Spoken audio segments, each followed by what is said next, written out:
Hello,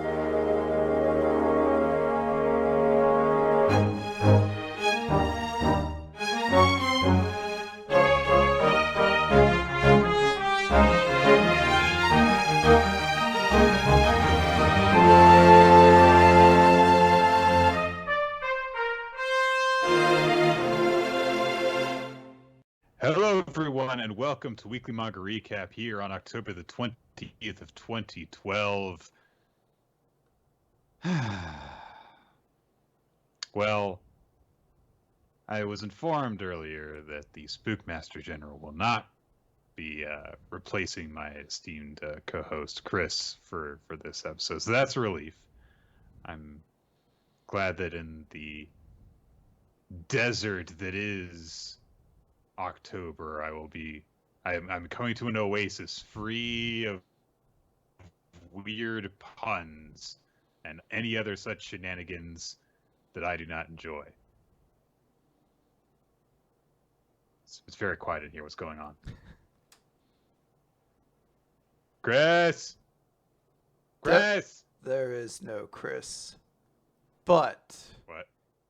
you are being graced by the coolest guest you will ever have. No. It is I, Code, here to take part in your manga podcast.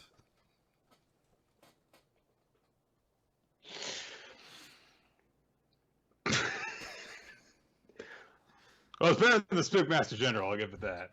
Of course it is, for it is Yeah, I, Code, the coolest character in all of manga. Yes. Well, Code, Mm-hmm. do you like have some like strong opinions about like manga and stuff? Are you gonna be able to... They are all inferior Good. to Boruto, as Oh. it is the only manga that has code in it. I can't fault your logic. Although, I do appreciate We Never Learn, as there are quite a lot of beautiful women in that, and I believe they're all thinking about me. Oh. Because I'm very cool. Okay. Did they talk to you? Did they say anything to you about me? They are fictional characters, so no. So you haven't heard anything. Then again, from I them. thought that about you, so I don't know what I'm saying. Yeah, come on. Keep in kayfabe, Nick. I have not heard anything from them, although the word on the street is that literally every one of them has the hots for the guy in their own series. So I don't Which know. could be Code. Imagine now if Code took over We Never Learn. And How many problems I could I don't know. solve. How much do you know about? How many problems that I could solve by slashing and leaving strap-based claw marks all around that I could teleport to instantaneously. Okay, does that help with like studying? I could get books really quickly. Oh, okay. All right. Well, you know what? You might have a chance. Mhm. Yeah. Code Yeah. always has a chance with the ladies. God. I think that we don't talk about that element of Code's character enough. Just like how hopelessly. How I'm an admirable horn dog. Yeah. No. Well, you know what, Code? I do want to do something with you today. You're here. You've left the world of Boruto briefly behind, but you know what? This is a great chance for us to get some, behind the scenes insights going on. Yes. Like those actor commentary things that you see on special releases and stuff. So what? Let's get going right into it, because there's a chapter of Boruto this week. Indeed. And you were in it. I lot. was. Yeah. And I do appreciate opportunities to talk more about myself. I kind of figured that was the case. All right. Yeah, let's talk about Boruto. Code. It's chapter number 63, Ask No Questions. It's in reference to me, the chapter it? title. Is it? Because you don't need to ask. I'm a man of mystery and many accessories. And I feel as though asking questions removes that veneer.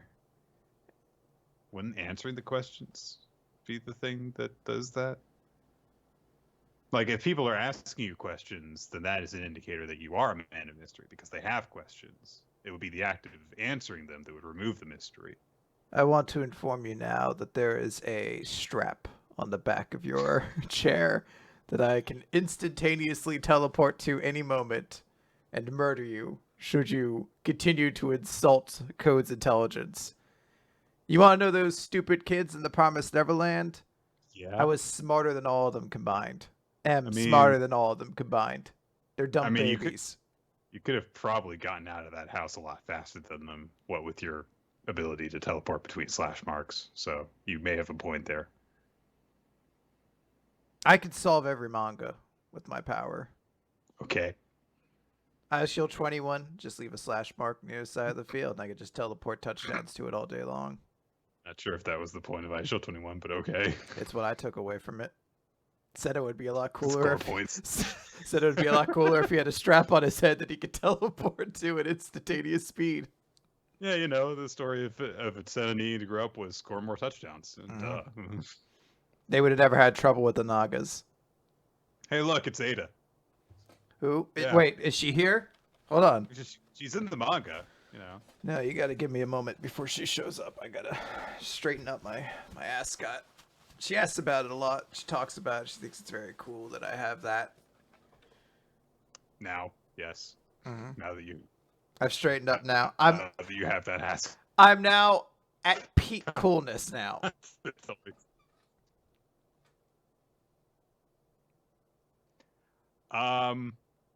Okay, so last time the great, very intelligent and super powerful and cool Code had Boruto and Kawaki at his mercy, and we see that he's letting Ada listen in on what's going on there. She provides occasional comments on how hot Kawaki is, and then eventually Boruto. I don't think she says anything about you, but I'm sure she'll get there. She's thinking it. Oftentimes, this is a trait with women you'll one day hopefully understand. When they talk about one person being hot, what they're actually thinking about is someone else who's much, much hotter. I cannot prove... Women are liars and deceitful whores.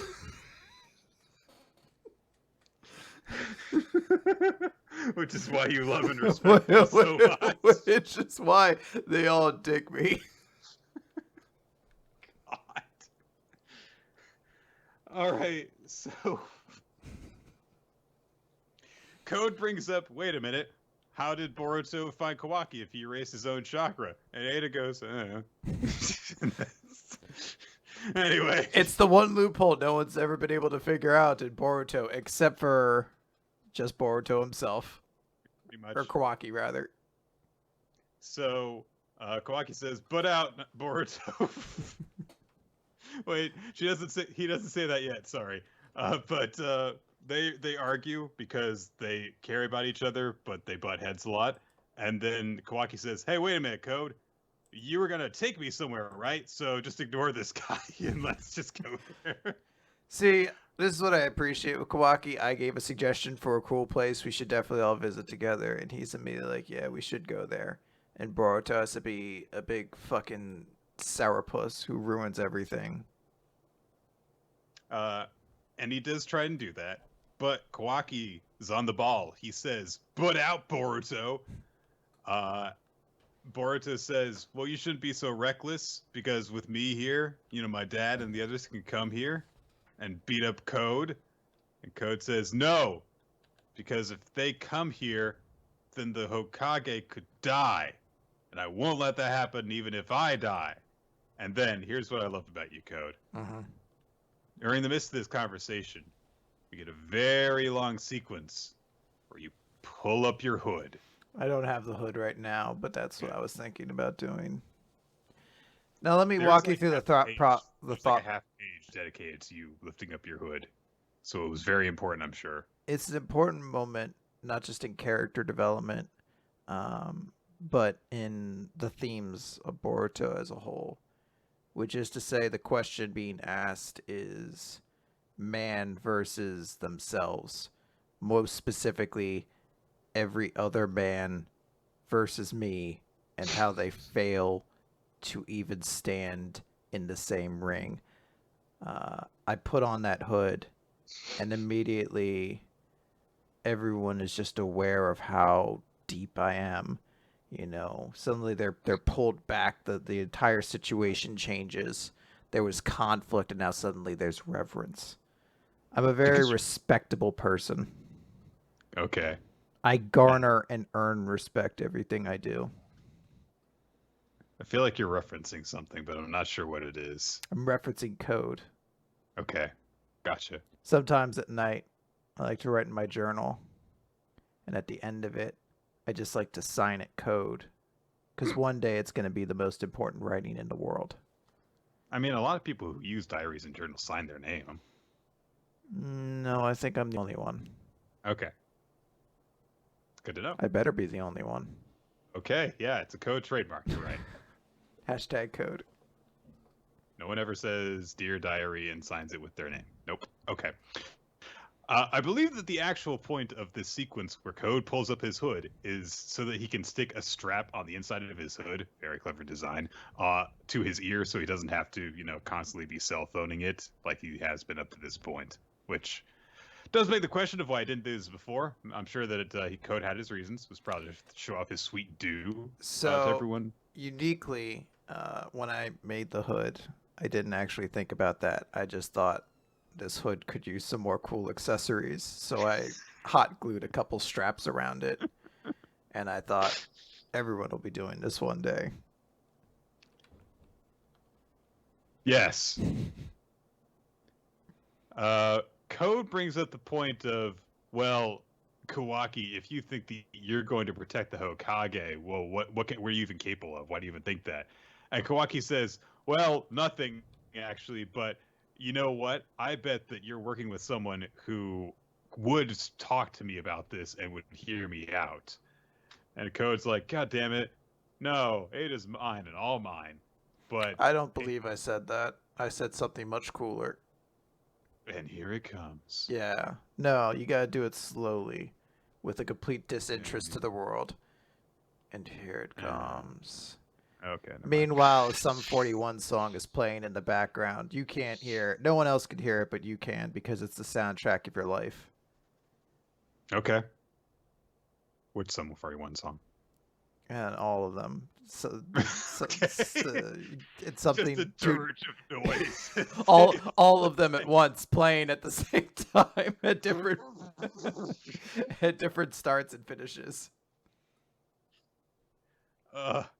So Kawaki says at length he goes over what Code told him in the last chapter, which was, I'm not going to kill you yet because someone that I'm working with doesn't want you to die. And Kawaki says, yeah, see, if not for that, you would have killed me. But that means that if you haven't killed me, then the person you're working with has enough influence over you that you'll obey them. Yes, that is exactly why he said he wasn't going to kill you and was capturing you instead. I was very eloquent describing things last time.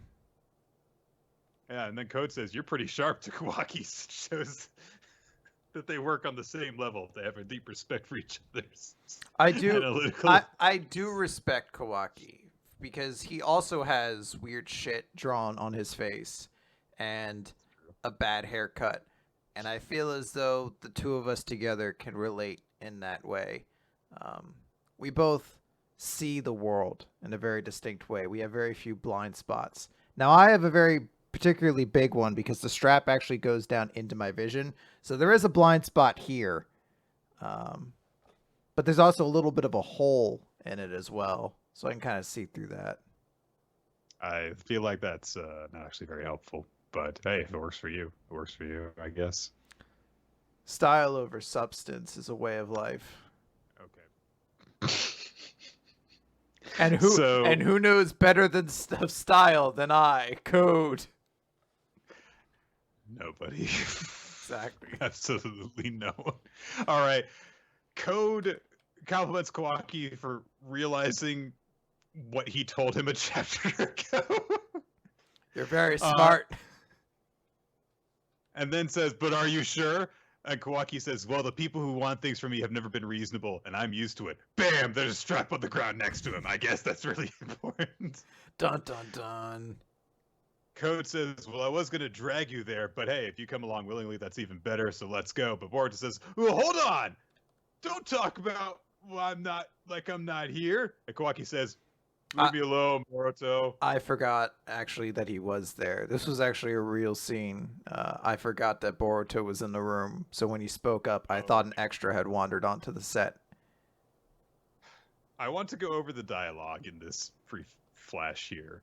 Absolutely. Boruto says, quit talking over me like I'm not here. Kawaki says, mind your own business, Boruto. Don't mess things up. And Kawaki says, well, you're the one doing that, Kawaki. Don't you get it? Dad would never want something like this. And Kawaki says, you're the one who doesn't understand. I'm doing this for Lord Seventh. It doesn't matter what he thinks. And Boruto says, punch! As in he punches Kawaki and knocks him to the ground because he's protecting his buddy. And then Code says, whoa. Kawaki says, what was that for? And Boruto says, fine, do whatever you want. I get how much you want to protect my dad. However, at the same time, it's my right to protect you. Right, bro? And Kawaki says, what? And Ada says, oh my, seriously? That's so hot. Oh, Boruto, eek. Nothing revolting about that scene.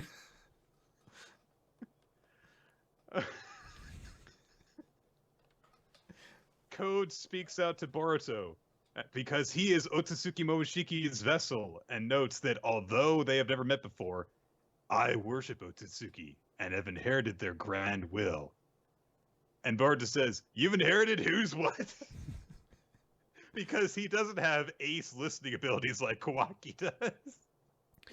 That's the later stage of Otsutsukification, is you get better hearing and the words start making more sense to you. I understand to unsullied ears, they probably sound pretty stupid, and that really just shows how dumb you are. Okay. It's nice to know that then.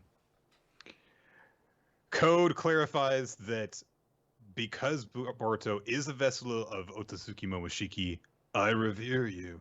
Because Otsutsuki are my faith. They're equivalent to gods. That's why it pains me to have to feed you to 10 tails in order to cultivate the divine tree. It's too cruel a task for a devout follower like me. And Boruto says, oh yeah? Not to point out the obvious, but no thanks. So why don't you call it a day and go home? Call it a day. Go home. I was stunned into silence for a couple minutes after that. It was a harsh line. Boruto, despite his lack of accessories, has quite a way with words. Code decides that this is. I do eventually come up with a witty retort though, because he says all that. He says, "Why don't you call it a day and go home?" And I say, "No way." Now they cut out me saying Jose afterwards because there's no character named Jose, so it didn't make sense. But they kept the integral part in. Ko decides to test himself against Boruto, and so they start a fighting, and Boruto immediately starts using karma because his eyes go all black liney, and Kawaki's like, I'm going to sit here because you punched me really hard. So they're going to throw down. Meanwhile, Naruto's trying to find his kid because the sensory network of ninjas is fucking worthless. This is the best moment in this chapter that doesn't involve me. Ino's like, yeah, we can't find him. We've even started looking outside the village. And if he's erasing his chakra, I don't think we're ever going to find him like this. And Naruto's like, oh, and no, it's just like Boruto said. And then he goes, Boruto? And so they posted outside where Nishi, the censor ninja from last time, who was terrible at his job, but Naruto sticks his head out the window and just goes, "Hey Nishi, where's Boruto?" Hold on. I want to correct something. Naruto goes out the window where Nishi the censor ninja is standing on the house going, "Hey, Kawaki, where are you?" like he's a fucking cat. Here Kawaki shaking his favorite food bowl. And then Naruto says, "Hey, I need Boruto. Go find him." "Yes, sir."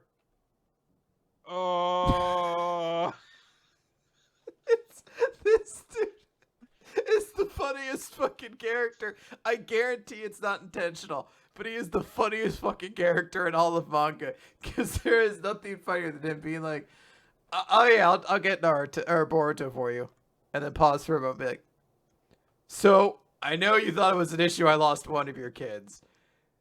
Does that mean you're not going to be as angry when I tell you I lost the second one?" "Oh my god, where's Himawari?" "No, the other one." No, the one you care about. So Naruto is so shocked by this that his head becomes the size of his rib cage in for one panel. And then we cut to the fight between Boruto and the coolest, strongest, best character Code. Because Boruto sucks against him. He tries to use his Rasengan, it doesn't work. Code just drops into his straps, and then, comes out other claw marks and attacks from different angles. Huda, huta, ta, ta. Oh, Boruto's got a shuriken shadow clone trick. Ah, thunderbolt. Hey, Code just went into the claw marks and dodged it. And then Code leans against a tree, all cool, because he's so much better than Boruto, he can afford to look cool in the middle of the fight. Yeah, with my cloak and my arm warmers and my ascot, it is fun fighting a ninja. And then the mark over his eye turns white. Oh yes, no! You can't. I'm already rather fair skinned, so it's tough to tell. But I did draw this in. Not draw. I mean, it's a natural part of my body. It is white for accuracy.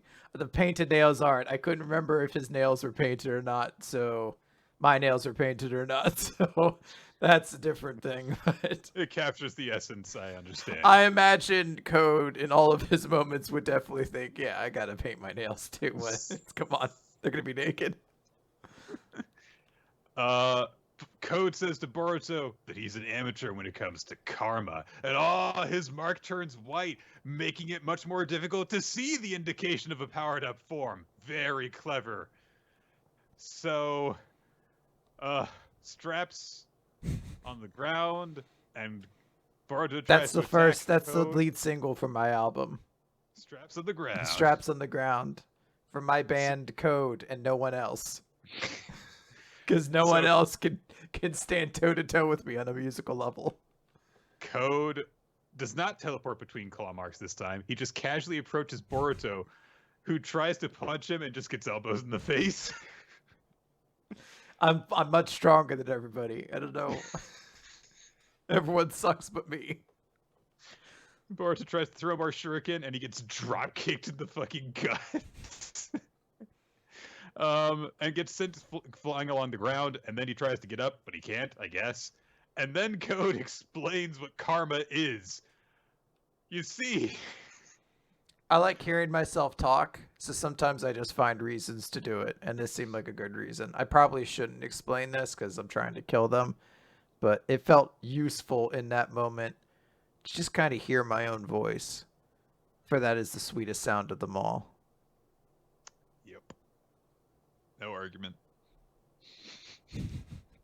Code says that karma is not just increased power and speed and overall physical ability. That alone wouldn't result in such an exponential jump in battle strength. The real reason lies elsewhere with karma's true essence, which is that the Otsutsuki's combat experience accumulated over millennia gets overlaid upon your own mind and body, and that's why you get stronger. I'm gonna extend my leg really far behind me in order to kick, because that's what a seasoned warrior would. Nick, I want to ask you a question. You've of course played Super Smash Brothers, correct? Yes. What's the strongest attack in the game? It's Ganondorf's It's when overkick. Ganondorf kicks straight up in the air and holds it up there for a minute and a half before swinging it straight down. That's right. So, Code kicks Boruto along the ground and demands that Boruto show him more. Show me Otsutsuki Momoshiki's power, or I'm going to use the coolest wrestling move ever, the curb stomp, except without getting a running start. Except you're already on the ground, so I just kick your face into the ground, which I guess everybody does. So, it won't even have a bump involved. Kawaki goes, Boruto! Because, he could do something to try and help him, but he'll just sit here instead. But when he stomps, Boruto's not there. Instead, he's over there, and he's starting to get up, and he's glowing, and, his eyes have gone all white. And Code is like, now we're talking. Now, what I don't understand is how Boruto moved that quickly without transporting himself between two claw marks that he left. I don't know. Maybe feels like cheating. Maybe he has a claw mark inside himself. That's bullshit.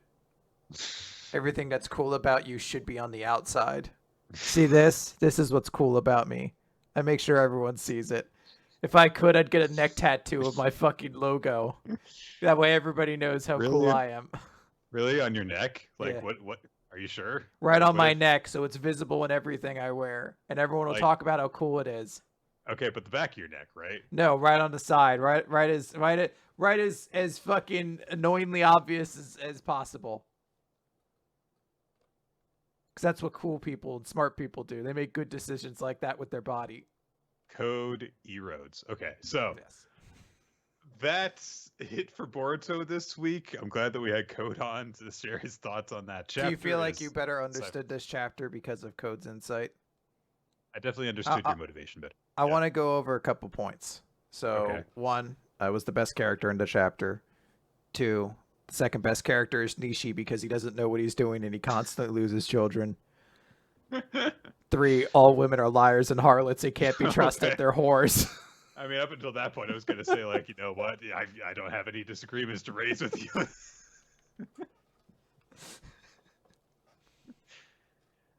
Let me ask you a question while we're on the subject of your thoughts on women. Absolutely. You seem to have a thing for Ada. Mm-hmm. She has a thing for me. Okay. What would you say is the one aspect of her that draws you to her? The children's style stars, shaped moons, and planets that are adorning her outfit. Okay, really interesting. Because I thought it was going to be the overwhelming power she has over all people to be in love with her at all times. But I mean, if you think it's the hair, cool. Well, it's on her skirt too. She has them on her skirt, so. I guess her boobs too. Those are nice. All right, so this chapter was stupid.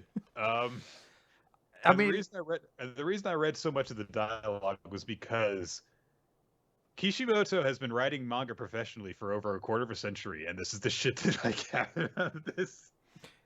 He is a genius in his time. You don't understand. 2 characters start punching each other over a big fight, and then Code comes in and says, "Whoa," with no emotion, because this can't possibly surprise me. He's seen so much, so it has to be derogatory, and he's just shitting on it. And then Boruto basically says, all right, you could do crazy stuff if you want, but I'm going to do crazy stuff to protect you. And Ada interrupts to say, oh my, seriously? That's so hot. Oh, Boruto eek.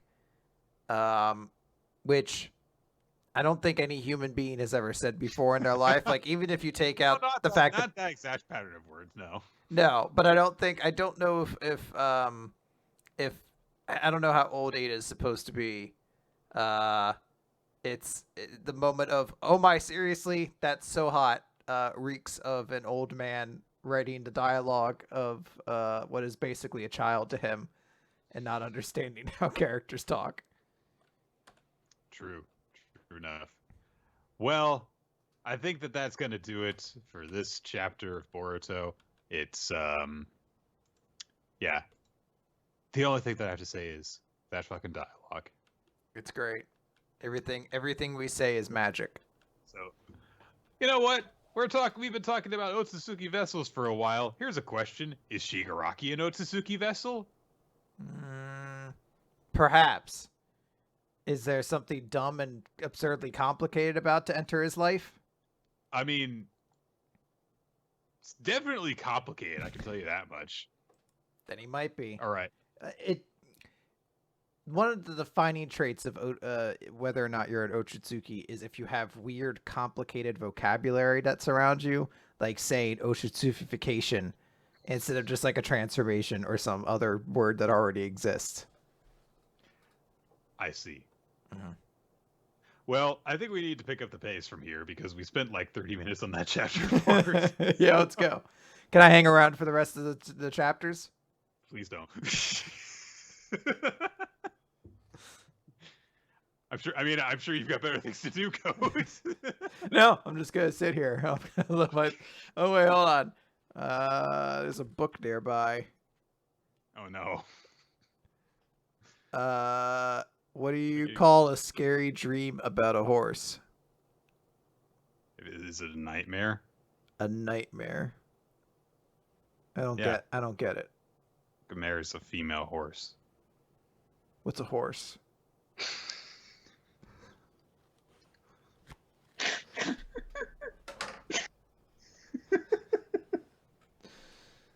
Spooky.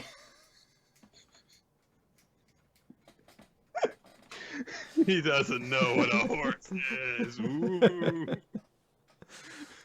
All right, so chapter number 330 of My Hero Academia, Me and Myself. One of the stealth fighter pilots that Star and Stripe is flying around with warns her that Shigaraki is out there to meet her, and so they should expect an EMP attack from one of his a billion quirks. And Star and Stripe says that their plan is to smash. So they're like, okay, I hope one of us survives. So they start to fly in and attack Shigaraki. And Shigaraki starts talking out loud to himself, saying, "It's a strange state I find myself in. I can truthfully declare that I am Tomura Shigaraki, but at the same time, there is no doubt that I am also me." So, speaking with All For One's voice, or is it the voice of an as yet unrealized being that is neither All For One nor Shigaraki, yet also both? Ooh. Anyway, he starts combining quirks together to launch a Dragon Ball Z giant energy wave, and scatters the planes and presumably blows away a few of them, judging by some of the silhouettes within the blast. But Star and Stripe escapes it unscathed, and then says, "Do you already know what my deal is? Then it won't help you fight back. I reign supreme, boy." And she flexes her hands and says, "Air. As of now, the air does not exist 100 meters ahead of me." And her quirk is called New Order. And there is a flash in the shape of a star as she teleports to directly in front of Shigaraki / not Shigaraki. And we get the explanation of her quirk, which is after touching a target, she can call out the target's name and assign a new rule to it. Okay. It's like the moment you read that power, you're like, this is far more complicated of a power than anything else in this series thus far. And absurdly powerful, yes. too. But weirdly not powerful at the same time, because the ongoing situation here is, oh no, can Shigaraki get this character's quirk? Because if he touches somebody, he can call out any rule on them you want. And then you stop and you're like, if he touches them, he can just kill them anyway. You can also just kill them through the air. What are you talking about? How does this actually really help him? It turns out it's for an even more complicated plan than just taking her quirk. So, Star and Stripe then has all of her planes shoot Shigaraki in the freaking chest with laser guns. And one of the pilots' names is Wedge. I bet the other one's Biggs. And then Hey. there's a Porkins. And Yeah. then I don't know any of the other space pilots. And I only know Porkins because he was the fat pilot, which always felt rude. Red Leader. I think it was Porkins.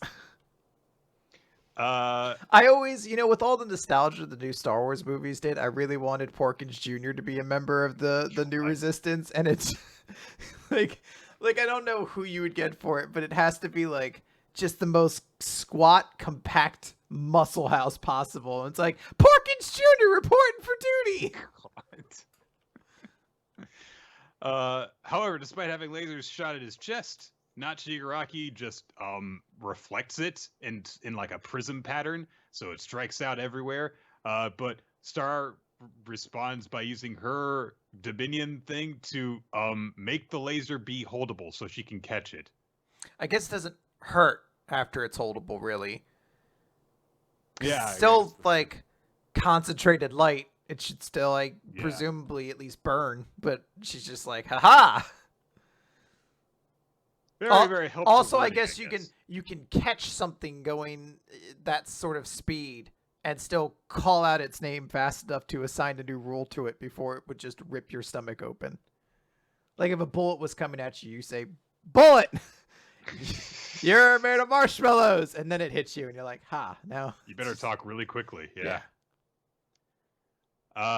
Shigaraki starts using his other quirk things to fly around through the air, but Star and Stripe's like, okay, cool, and punches him in the freaking head as he flies by and says, you've played right into my hands. You see, I can only set new rules for up to 2 targets at once, and one of the 2 is always myself, because I can't conjure up super strength on All Might's level. And let me give you my whole deal with All Might, by the way. One time, while I was a kid, All Might was a student studying abroad, and he saved me and my family, and I thought that was really cool, and I thought that his hair tufts were really cool, but I decided, why have two hair tufts when I can have 10? 8, rather, because I'm American, and more equals better. Yes. About sums it up.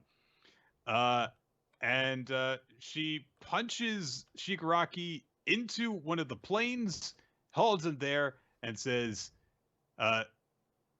I've touched you and said your name now, so if Tamura Shigaraki moves at all, his heart will stop. And Shigaraki just goes, she fell for it.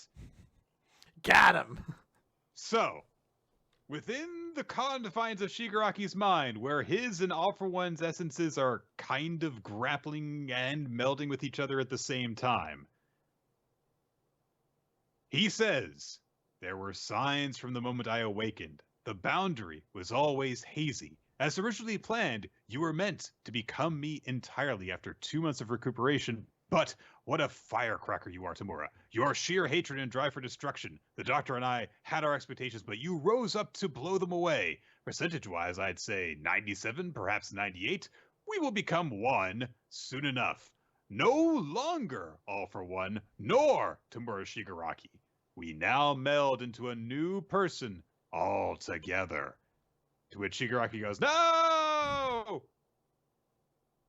And Star goes, wait, why isn't my quirk fucking working? And a thing happens. Shigaraki goes, Gah!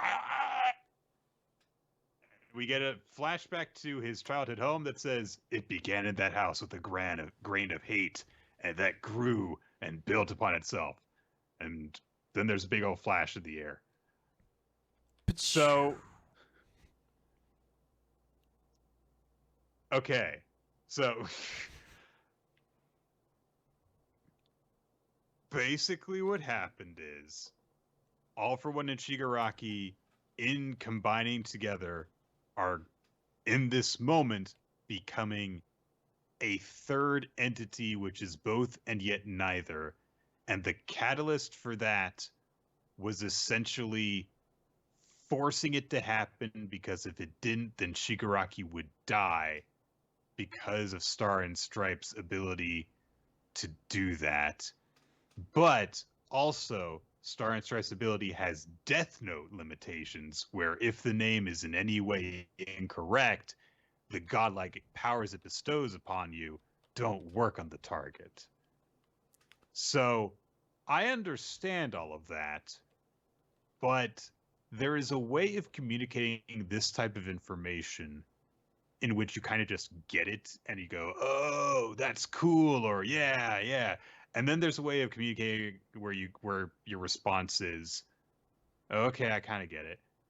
And you don't want that latter one because anything that takes you out of the moment of a series and just kind of enjoying it for its own sake and just kind of digesting it the way it's meant to be consumed, it's very awkward to get over and breaks your flow. And that is what happened in this chapter, unfortunately. So yeah, I mean, this is a weird chapter, for a lot of reasons. I kind of already made mention of it. Like, this is a fight that has like a weird dynamic to it, because you're like, on one hand, if Stars just kills Shigaraki, our story is over and done with, which would be weird. On the other hand, if Shigaraki steals Star's quirk, I really don't feel like he becomes a scarier threat. Even though her power is fucking ridiculous, it doesn't do something that he already can't really do. So, I guess he could touch people or like manipulate. I guess he could just suction the air like she did, which is weird because if that was going to be like the big reveal, then she shouldn't have done it right there because it kind of gives everything away. Star herself actually became this somewhat interesting character when it's like, oh, my quirk has a limit. I can only assign 2 rules, and I've arbitrarily decided one of them is always in use by me to transform myself from this normal-looking girl into someone who looks basically like a Rule 63 All Might because I respect that person so much. And you could do something kind of interesting with that character of exploring, like, how far has she gotten in life? Basically operating her quirk with a very noticeable handicap to it. She's constantly, never using herself at her best point, even though she could do more or less. So she seems like she could be an interesting character. Apparently people point out she's from one of the movies as well. So, I guess she's been cameoing at some place. Presumably, I mean, there is that scene with All Might saving someone does actually appear in the first movie. Yeah, well, that's supposedly the girl right there. Yeah. Like, in that shot, I mean, So cool. that's Stars. Yeah, so it's like, all right. I don't know. Like, maybe this fight should have been longer. Maybe Stars should have been introduced to the story a lot earlier so we could have more time to actually, like, I guess we have to wait and see what the fallout from this is, but if, like, the next chapter is her losing her quirk or fucking All Might or Shigaraki just fucking exploding her or something like that, like, it just feels like this is a really weird way to do this situation. Yes, agreed. Okay, it's Undead Unluck time. Yeah, we're Russians now, so we're going to talk about number 83, The Lives You Wager Shall Be. So we start in Union Headquarters, and I'm going to let you know now, I don't remember any of these characters' names. It's okay. One of them is like Biko or something. It's like Nico, but not Nico, and I don't care. It's the person who looks a lot like Nico. They're basically like, hey, any and all attacks are being nullified. We can't do anything. Fuko has made contact with Spring. And everyone's like, wait, she's all alone? Where's everybody else? And they're like, oh, man, it's always negators risking their lives. And we see Spring, who is hunched over, hiding under a little blanket, being like, oh, you've come here alone? Should that be called courageous or simply foolish? And Fuko's just like, yeah, I'm here to talk with you. And all the not negators, but all the people back at Union are just like, wait, trying to talk with the UMA? That's crazy. That thing's already in its phase 2 form. And Fuko just explains, like, yeah, I've been watching you all this time because I kind of wanted to get to know you. And, I always saw you on top of the tower and you were doing these things. And at first I thought you were doing it because you were amusing, like drinking and dancing and everything. But then, like, night came and I saw how sad you looked. You looked really lonely. And you never attacked people directly, so I thought maybe you had something you wanted to talk about. And she even notes, like, hey, look, I understand you're a quest objective UMA. We're going to have to defeat you in some way. But before that, I'd like to have a little talk. And Spring just starts laughing, saying, a human wishes to chat with me. Me, a UMA. And he's just like, yeah, well, you're dressed and you're carrying these things that are made by man, like parasols and wooden sandals. So, and Spring basically tells their backstory of like, yeah, back in the day, cherry trees, they were considered sinister, and the falling petals were seen as a harbinger of demise, signs of ill omen. So they were reviled. And we see little baby Spring UMA, which is just his face basically attached to a box. It's it's the most adorable thing on the planet, and people are mean to it because they don't like cherry blossoms. And basically, it's a very quick backstory of like, yeah, they beat me up because they saw cherry blossoms as demons, and I was the demon of the blossoms, essentially. So they would chase me while trying, wishing me dead. So it's for that reason that cherry trees are the things I'm turning them all into. Those who approach me lacking means or measures are turned into cherry blossoms, and those that dare to claim the that the spring blossoms carried bad luck, I've employed a game of chance and have bested them. So that's why he has a dice rolling gimmick to him. And he says, hence, should you two oppose me, my luck would prevail. And Fuko is there saying, I get it. That's why you hate humans. That's why you're doing these games of chance. But let me just say this. I fucking love cherry blossoms. She didn't say fucking, but she gets that point across. And she talks about how, like, yeah, back in the day, there were a lot of wars, and everyone was sensitive about death and the fleeting nature of life. So yeah, cherry blossoms weren't, like, super popular then. But now, people fucking love that shit. It's fucking new encounters and new journeys and, like, springtime of our youth shit all over. And then she goes through her backstory about, like, yeah, I negate the touch of anyone the luck of anyone I touch. Unluck. I eventually just stopped even trying to go to school because I kept hurting people. So I would stay in my room and I would look out my window, and when spring would happen, I'd see those beautiful cherry blossoms and all these people in the springtime of their youth. And I love spring. It was the season of new encounters. And suddenly spring grabs their head and is just like, no, run away, no, bat away. And then immediately, Spring has transformed into a new form and is like, this is the gambling den of the mighty blossoms. The score shall be decided in a decisive 3-round match. The lives you wager shall be 100,000 total. And all the people back at Union are like, oh shit, that's a phase 3. That's, I didn't even know what that is. And they're like, wait, did you say 100,000 lives? And Fuko tries to be like, my life alone won't do. Like, absolutely not. You need more lives.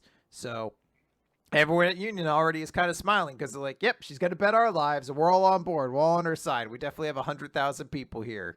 So Fuko's just like, all right, I can do it. I'm going to beat you with my unluck. So everyone at Union Peas, I'm going to use their lives.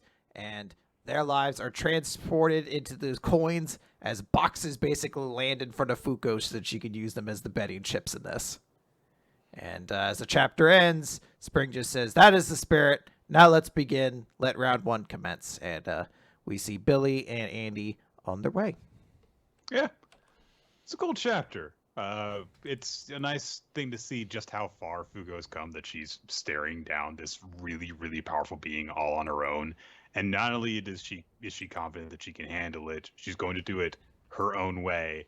And when faced with immediate threat and being told you have to put 100,000 other people's lives on the line, she's so confident in herself that she asks her companions to go forward with that and just entrust their lives to her.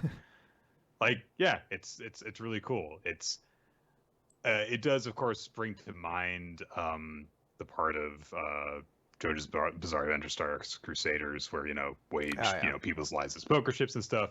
But the amount of buildup that this gets, and the amount of weight and just development that it indicates for Fuko, is really, really good stuff. All right, I'm taking this stupid wig off. His fucking thing's itchy as shit. Okay, so as that happens, there we go. Now I look cool. Did you like the chapter, by the way? Yeah. It's pretty sweet. Good. Good stuff.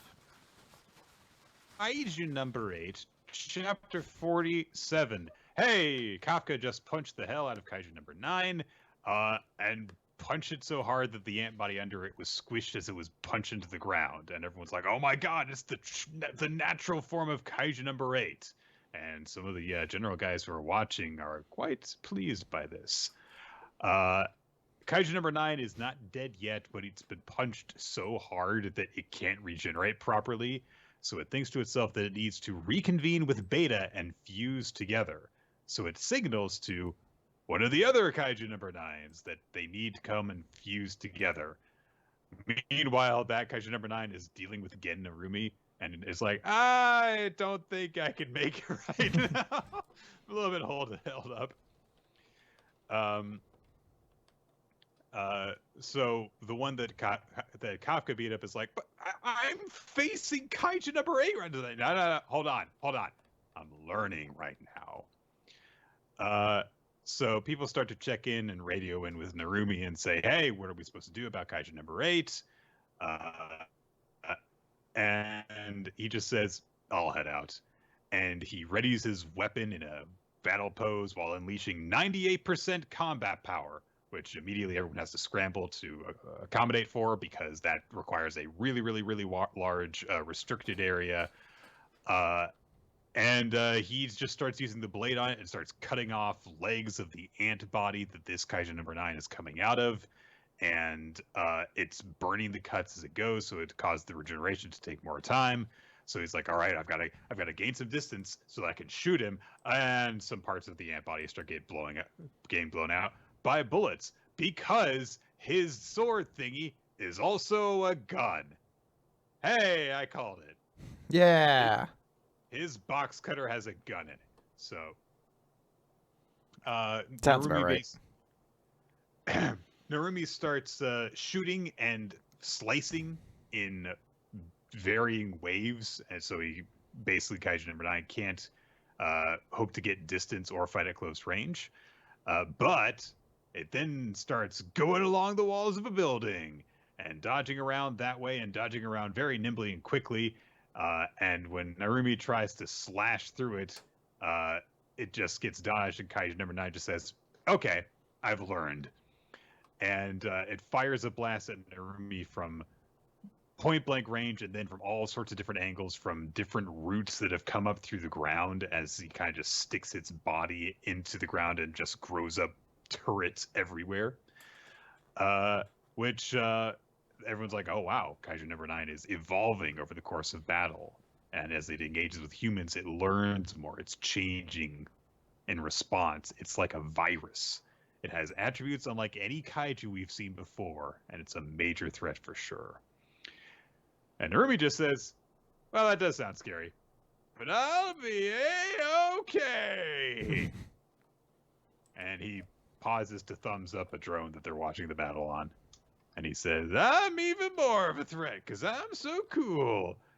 And then he slicks back his hair and he says, well, now that my suit's nice and warmed up, I'd say it's about time to hunt.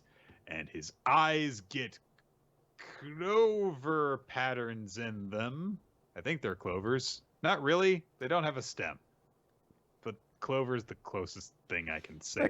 Like a cross or a plus sign. Yeah, it's, you know. Kaiju number 9 starts to say, what is with your eyes? It's like they're kaiju eyes. And a hole has been blown in his chest. And, yeah, Narumi is suddenly faster and stronger as Isao comments from the Battle Network site that RT-0001 is Gen Narumi's other customized weapon. Japan's oldest numbers weapon crafted from the retina of number 1. And we get this huge 2-page color spread at the end of the chapter. As we see from Narumi's point of view, he's basically Byakuganing it. He can see all of the different organs and stuff within Kaiju number 9's body. Yeah. I'm actually curious. I cannot find it right now.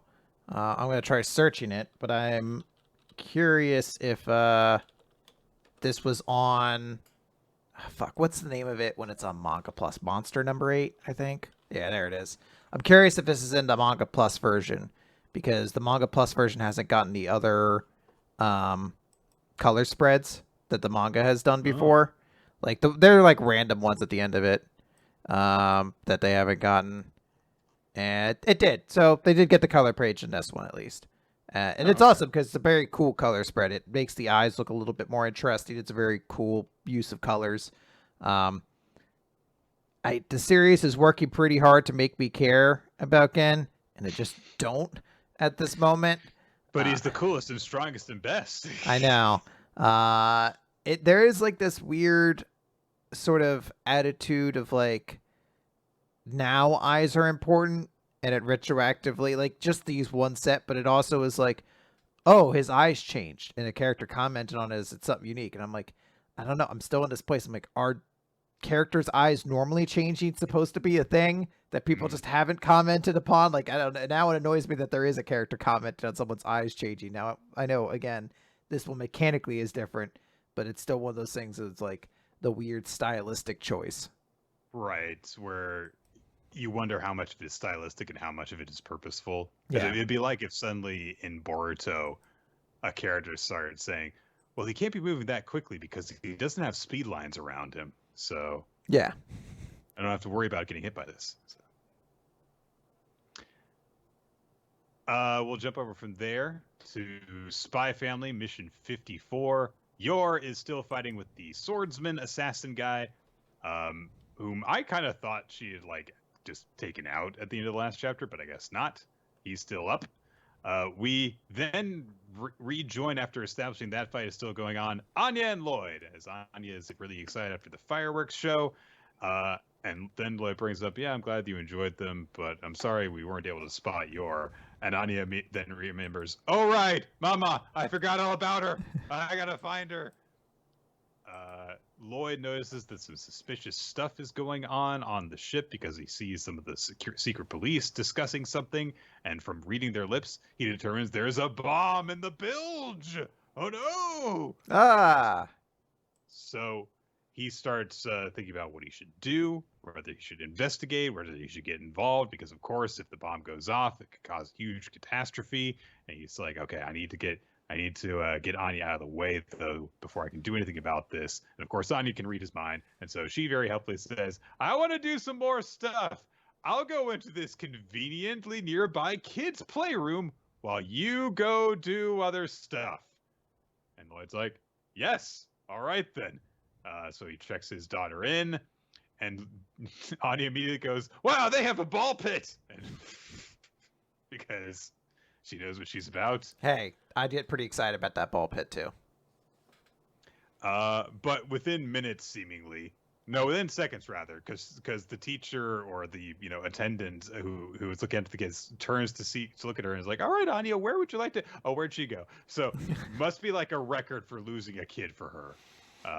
With the As Anya, as bad as watching kids as she is, she should get a job in the Boruto world as a censor ninja. So she could just turn around and be like, "Where'd that kid go? Uh-oh." we're gonna have like a Boruto reference in every chapter this week. Damn straight. The crew are trying to figure out what to do about the bomb in the bilge when a mysterious, very large-chinned man in a sailing uniform shows up. Hey, it's Lloyd in disguise, and he says that he used to be like on the bomb squad in the military, so he's got some experience. And so he looks into it and assures them not to worry because he can disarm it. Meanwhile, Anya is still running around trying to find ways to help out Yor. She's got to find her mama. And while she's running around, she hears the thoughts of one of the assassin guys. In fact, it's the coordinator guy who was listening in on all the conversations. Turns out he's the one who set the bomb, basically to cover his escape, as he's just going to get the fuck out of here after having collected his paycheck. So he's like, I've made my money. I'm going to leave, and I'm going to blow this ship up and leave it sinking to the floor so I don't have to worry about any of this.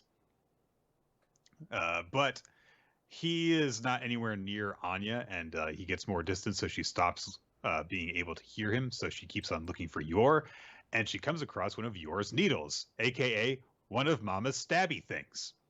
And she hefts it out of the ground, and at that moment hears Yor's thoughts as she's engaged in battle with the swordsman, holding her own despite being unarmed very well, but is unable to finish him off because she has a reach disadvantage. Also, the coordinator guy is firing his gun at her while fighting, so I'm sure that doesn't help. So Anya, great combat strategist that she is, immediately decides that Yor needs to get her weapon immediately, so she throws the needle while declaring, "Oh, lightning bolt, deliver my aid! Rising hope!" Because she is a anime watching kid. Yes.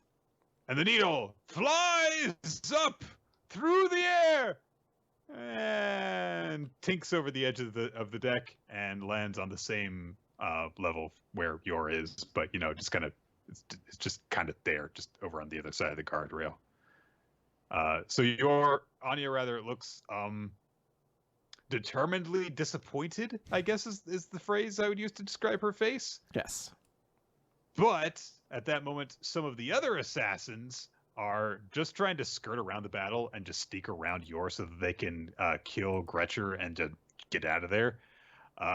And as they make their way around the corner, one of them trips on Yor's needle, and the place that Anya put it, he falls and hits his head, and his gun goes off when he hits the ground and hits the other one in the leg, and he falls into the ground, and also his ass lands in Yor's needle, and so both of them are unconscious. And Anya says, "Exactly as planned." Because, yep, good on her.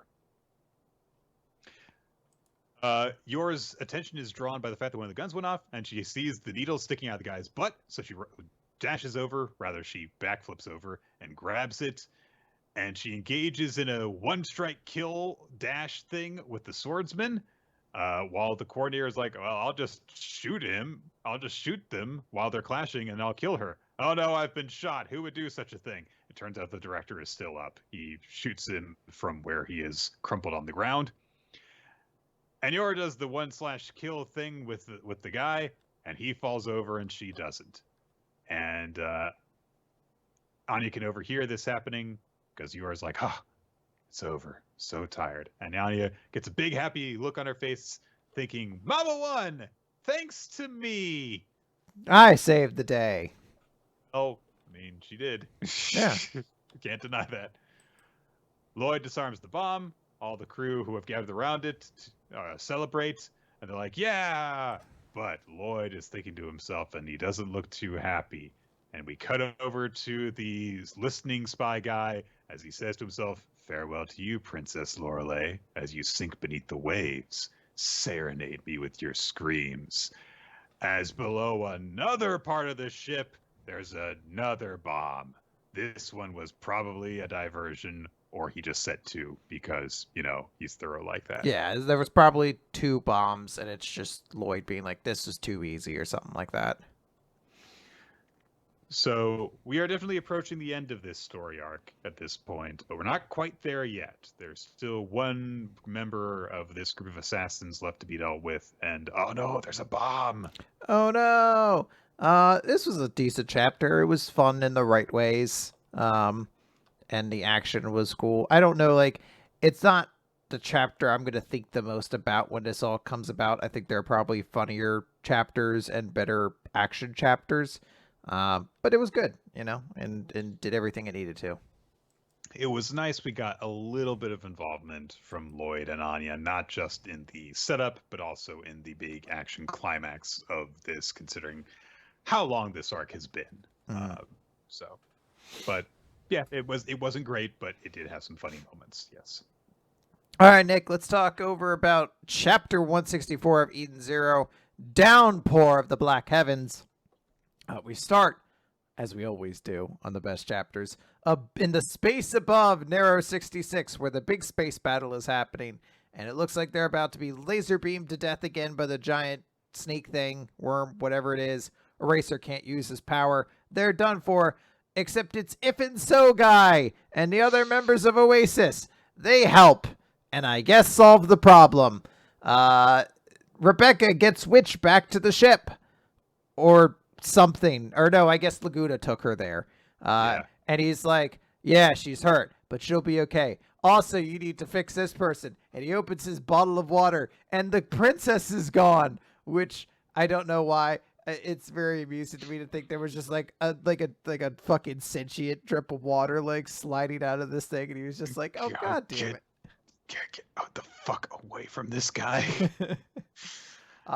We cut back I over. will say, to Hero's credit, Okay. there's one thing I am actually curious how it will turn out. It is actually what the hell happened to Princess, because when you have the setup of she was turned to water and was in a thermos and she's not there anymore. Like, Now, are you where the fuck did she go? Yeah, well, I was like, are you interested in how she got out or what she's doing? Because the answer to the first one is she just did. And I guarantee there's not going to be more of an answer to it than that. My point is, I feel like we're never going to have that answer. Like, I don't need to know that. But when you have the hook of she was literally inanimate water and she escaped a thermos, I'm like, all right, I can't wait to see what the hell she's been up to and why she had to escape. She's got places to go. We cut back to the fight between Shiki and Shura. Shura got kicked in the face. He goes into his overdrive form. He does a big attack, but it doesn't matter. Shiki just punches him. And he's like, oh, you're all garbage. Everyone's garbage but me. Everyone sucks but me. Everyone sucks but me. Yeah, we cut back over to the temple, and Ziggy says something that I guess is supposed to be a reveal, but I don't understand why this is any logic otherwise. He's like, mere decapitation is not enough to kill a mechanical life form. You got careless, Nero. He should have said, you're a fucking idiot. You thought ripping the head off a robot kills it? What are you, a fucking child? Like, or alternately, the exchange could have played out with Nero going, but I took your head off, and Ziggy going, I don't care. Yeah, they should, honestly. And Nero's like, oh, I can't die, though. This is not my destiny. And Ziggy says, destiny? You mean these? And he's holding the dice. And beside Nero's like, no, my dice that cannot be affected by gravity. And then Ziggy crushes them, which I don't know how to tell you this. It's kind of gravity. It's destroying them at that point. Like, in their mind, I guess they're like, it's unaffected by gravity, but I guess you could just crunch them in your fucking hand. I guess they're really fucking light, which I'm like, well, isn't gravity part of the equation that fucking makes mass and shit like that, or force, you know? Shouldn't it be there to some extent? Well, Ziggy refers to this as true gravity. The dice cannot resist true gravity. Yeah. So this, I imagine, is like if he took like an empty can of soda and dropped it on the ground, and then he took another can of soda and squeezed his hand and crushed it. And I was like, see, that's true gravity because it crushed the can more than regular gravity did. It's extra gravity. Nero tries one last ditch effort to fucking rip off his head again. Hold on. So he reaches through the wormhole, really obviously, and then what does it? Nobody say anything. Nobody's like, he has half of his body is surrounded in this wormhole, and it's just him like, don't say anything. Don't say anything. Don't say anything. Now, I want to say, look, reading Boruto has taught me that if any kind of attack is meant to have impact, there are speed lines around it. And there aren't enough speed lines for me to feel like the movement of his hand, which appears to be a limp, grasping flail. And is this how he tore off his head the first time? He was just kind of like... Yeah, well, again, why are you going for the head a second time? You know it doesn't work. Well, maybe this time, maybe I'll get a better roll. That's what they always... He's still thinking of his dice. He's like, I might crit this time. And when I crit, you have to do anything. That's what the rules say. If I crit, doesn't matter if the guard is right next to me. It means he can't hear me. My stealth check work. There's a 5% chance that you can do anything. That's how D&D works. And I have 3 dice. The one's D6. I crowed a 6, by the way. It's actually a coin with 2 heads. Both of them are tails. Oh shit! I guess I'm gonna die now. Yeah, so Ziggy just drains him with gravity, and we don't know this now, but by the end of the chapter we find out, because the series doesn't have pacing, that he stole Nero's powers. Shura and Shiki have their fight. Shura has lost all pretense of being cool, and he just shouts a lot, like, I'm gonna be stronger than anybody! And Shiki's like, but do you have to hurt others? You'll never make it to the top if you're willing to step on people. And Shiki's like, we're not going to the top. My friends and I, we're going together. And he says, we're going forward. Yeah, we're going forward together. So All right. He starts making a gravity spirit bomb, and he does it. Spirit bomb. He does it thinking of all the lives that have been lost. Hold on. Okay. Now, there have been a lot of people that Shiki has witnessed the deaths of, admittedly.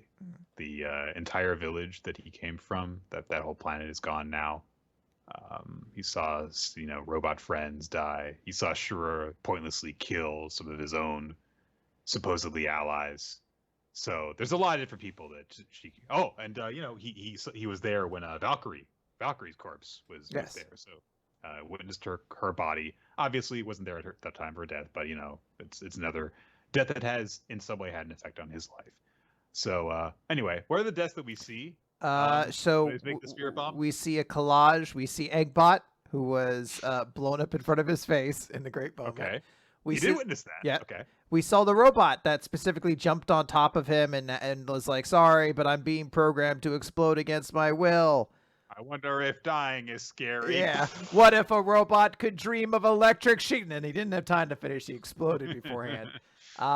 We see Lizaro and Romance Girl, who both were members of Oasis, who died in a space battle that Shiki has not been present for and does not know of. We see Creed, who was shot by one of his own men in a scene that did not involve Shura whatsoever, nor was Shiki present for. You think that as he's going through this, he's like reciting them out loud, and Shura's like, wait, no, that one wasn't my fault at all. I wasn't involved in who the fuck's Creed? No, he's one of the secret Sojos or Hojos or whatever the fuck they called themselves. And then finally, Bob Lucy, another character Shiki does not know is dead. That's in another fucking does not know is alive for that matter. A person on an entirely different planet, unrelated to the situation, really. So all those lives. That's what it's all about. And then see all those people's lives are feathers. And those feathers may not weigh much individually, but combined, they create true gravity. God damn. And then Shiki combines all of this thoughts together for a big super attack, which is a big ball of gravity that he throws and wins the fight. There's not a more exciting way to say it. That's what he does. He makes a big ball of his element and throws it. It is the same thing as fucking Natsu and Fairy Tail. If that was just fire, same fucking move. And Shura is defeated. He's down for the count. He untransforms, which is the telltale way to say that someone's defeated. And then Ziggy FaceTimes in. He's like, good job. Now allow me to test Nero's power. And he wormholes in. He wormholes a hand in to the conveniently placed remote control of explosion. And he's like, boop! Now you will die because all the bombs would explode. What if, wait a minute. What if it turns out Nero really was just fucking with him the whole time, and he didn't actually teleport the bombs over there? And then the bombs just explode around Shiki, and he's like, oh, wait. Oh, yeah, around Ziggy, like, all the bombs were still there. He's like, oh, God damn it. I better wormhole away. I also like that you don't need to have seemingly any visual indication when you use wormhole. Like, these guys are on fucking different planets, and he's just like, if I was the important remote to the bomb exploding device, I bet I'd be right here. Boop! Beep boop boop. Wait, nope. Turn the fan on. Hang on. I bet one of these is Are bomb. you devastated by that? I just want to. I want to go back to the 6 deaths that were shown as the traumatic cliffhanger and all of this, and just note, Shiki saw 2 of 6 of these. Was at least present for them. I know that the point was like, look at all this pointless death, and you know what? Someone like Shiki would not have determined that this was acceptable, and that's what separates him from Shura. But we barely knew any of those people who died. I also didn't think Bob Lucci was dead, because I'm like, I don't know, people come back from. I guess he got a dice through the brain, but like, right. All those people have died. What pointless loss just for the sake of getting stronger. But, like, literally the only one of those that feels like it should have had impact on Shiki is when all of the suicide robots were like, I don't want to die, and then exploded on him. It's super funny that Creed is there when Shura had no fucking... He got shot by his own man. There is nothing about Shura that is responsible for that dude's death. And the whole point is that, you know, lives carry weight, which thus becomes literal weight, as in gravity power. But so many of these did not leave any impact at all whatsoever when they died, because they were just like, hey, a character, they're dead. Yeah. So, that is that for the chapter. I also had the thought of, because Ziggy says the line, I want you to celebrate my birthday, just before he sets the bombs off. I kind of feel like he should have like reached through the wormhole and just like forcefully put party hats on everyone's heads. Look, there's already a moment too that was this, and that's when Slade comes back in Teen Titans, fucks up all the Teen Titans, fucking puts the sigils on Raven, pushes her off a building, and then goes, oh, and happy birthday, Raven. And it's the best moment of that fucking show. Yeah, just like that moment. The Hunters Guild, Red Hood, number 15, end of the line. I want to explain to you guys all something. I read this chapter on Sunday when it came out, and I wasn't really paying attention when I read it. I have not reread it since, because I feel like this is the only way to experience and explain this chapter, is if I don't fully understand it. Because, oh boy. I really, for a moment, when you're like, I read this chapter on a Sunday, I was like, is he about to do like a Solomon Grundy poem to this manga that's definitely ending? Read it on a Sunday, ended on a Monday. Now, there's a very clear way to read this first page, and that is to see everyone happy and successful, being like, oh, they did it. Then it cuts over to Cinderella, who says, oh, looks like he passed. Great, that does it then. The Hunters Guild is finished. And you can stop there and be like, I guess it is. I guess the series is done. She is hanging out with the mayor, who's on a magic carpet. And then she says, all right, what are we going to do about Velo? But the old man just says, I'll do it. You nap for now, witch. And he summons a portal thingy out of some smoke and goes into it. And then Cinderella says, all right, what are we going to do next, Lycaon? And she turns and looks behind her. And there is no massive werewolf. And then she goes, wait, who's Lycaon? So we cut over to the ship. Debonair Diamante is like, all right, yeah, you guys won. Grimm returns to her child form because she's reached her time limit.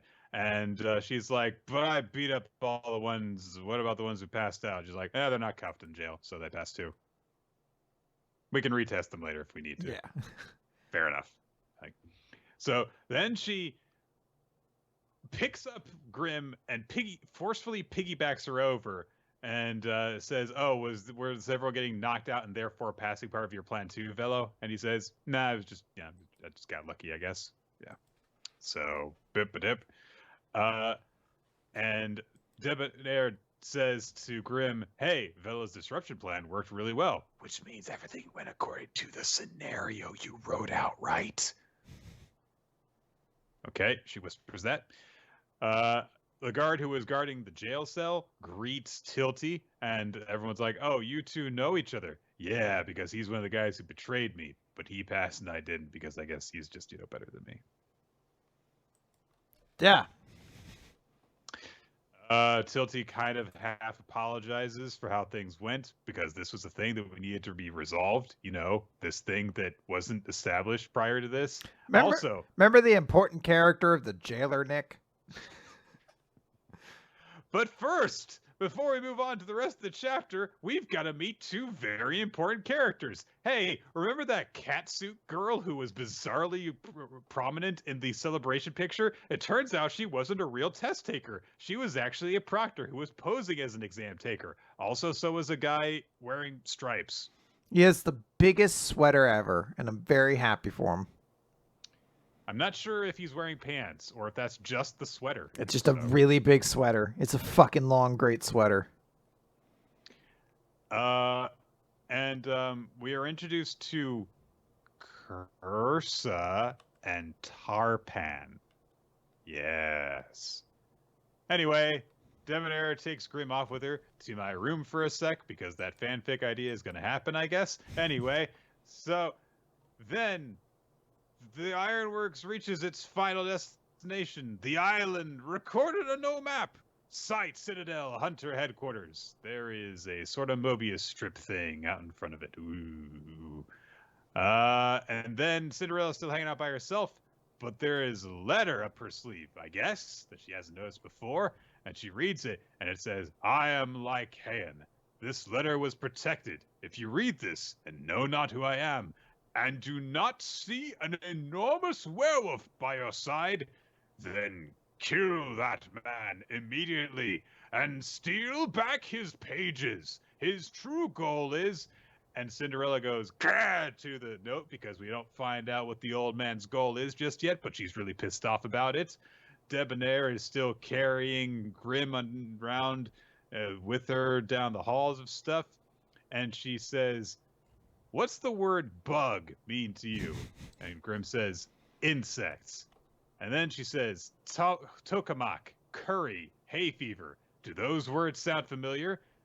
The cat has taken over the bed. Don't move him off. Why not? And Grim says, what the fuck are you fucking talking about? What the hell is happening? What is going on? Are you having a stroke or am I? Like, what? So she forcefully puts Grim on a couch or chair, it's hard to tell with Grim's size, in her quarters, and then picks up a phone that looks like it's on the Flintstones because the handset looks like a banana shape. And then she says, it's Debonair. Patch me into HQ because Grim of the 100 Cannons has had her memories manipulated, and I need a response team here, stat. And she gets the response that we can't enact that protocol at this time. Orders have come down to quarantine the Ironworks. Our top priority is to protect the book. We're enacting an anti-corrosion protocol instead. Strict level 5. I'm hanging up now. Goodbye.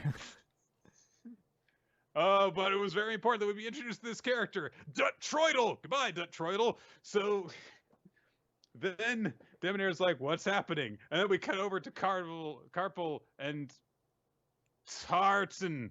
I think that was their names. And they talk about, see, werewolves have lycanthropy, which is a type of disease. When enough of these things known as genetic factors build up in the body, the person with lycanthropy transforms into a werewolf. It's a disease. And if it's a disease, we can concoct a cure. Once a werewolf has eaten a human, they can't turn back. The guild is currently researching that in the quest to create an antidote, a sovereign remedy that'll prevent the transformation. So we'd love it if you could catch a werewolf alive or bring us a werewolf corpse to analyze. Why hasn't anyone else done that? So, but then, we were like, what's going on? Are we doing interviews here or on the island or what? And then they get word that the Ironworks is under quarantine, and Tartan and Carpel are like, what? And then we cut over to Dut Troidel, who, there's a person in a hood who is over a book, and they've got a quill in their hand. And Dut Troidel says, what's happening? This wasn't a scenario written into the true book. And the hood person says, things will happen that weren't written. That's no surprise. But Grimm's situation is different. Someone other than I is editing the outline. Oh, no. You mean the 2 ripped pages? But who? Whoever does the writing doesn't matter to whoever does the reading. The true book's blank pages are the future. The words in it set the laws of nature and build the structure of this world. 13 years ago, someone ripped out 2 pages and disappeared, and now those pages are taking effect. The mayor's in front of Bello now. That really is the pacing of this chapter, too.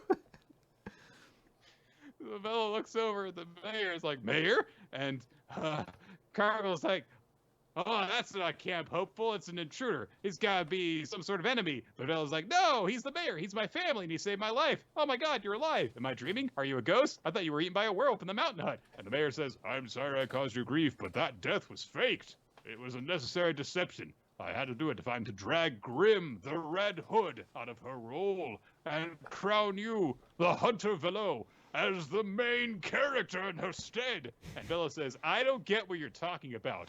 Then the mayor goes, Fwah! Portal! It'd be great if the mayor had paused to be like, no, don't you get it? There was a woman who was the protagonist of the series, and I, with my ability to alter reality, changed it to make sure you, a young male character, was the protagonist instead. I did what I had to. But I made sure that they kept all of their nice curvy bits. Yeah. Because those were the important parts. I wrote a couple of scenes where our car breaks down and she's in a bikini, so those will be coming up any day now. Oh, is it stuck in the mud? Yeah! My work! Stuckgirlsinbikinis.com! So he drags Bello through the portal, which closes behind them, and the mayor says, it's been a long time, but how about I tell you a story? Long, long ago, dragons flew the sky, but the hunters exterminated every last one of them. That's a story that I wrote 500 years ago. It was called Burn the Witch. It really was.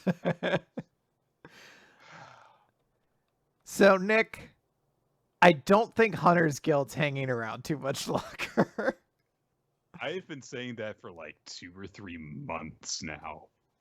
But yeah, this is definitely the shit, wrap everything up chapter. There are plot lines that should not have been introduced for a year from now being brought up and raced through very, very quickly.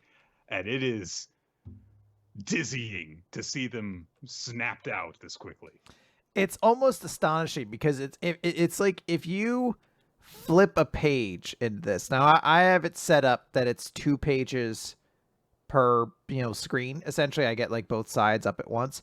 Every time you hit the left arrow, it's a different scenario going on. Like there is every time, like, oh, we're introduced to Curse and what's his name? Oh, we're back over here. Fucking Cinderella is reading the letter and changing everything. Oh, now we find out that something's going on. Grimm's memory been manipulated. Oh, actually now there's a quarantine going on there, and they have to protect the book. What's going on with the book? Next page. Oh, 2 pages are missing. Things have changed. Boop, now the mayor's here. The mayor's gonna show up and explain everything. You're like, fuck, man. Like, did you ever, as a kid, get one of those choose your own adventure books where it says at the bottom of each page that you get to now turn to page whatever, and then on most of them it'll say, if you decide to do this, go to this page, but if you decide to do this, go to this other page.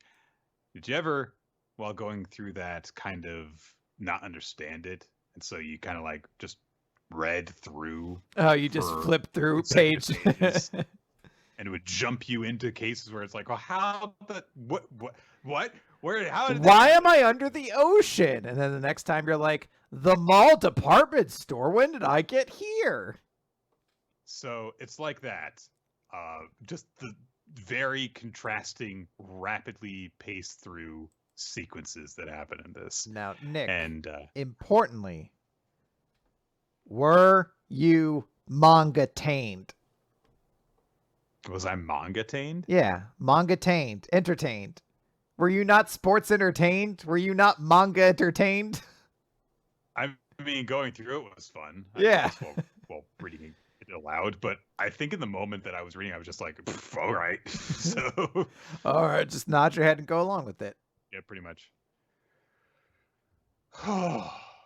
All right, let's talk about Magu-chan, God of Destruction, Chapter 63.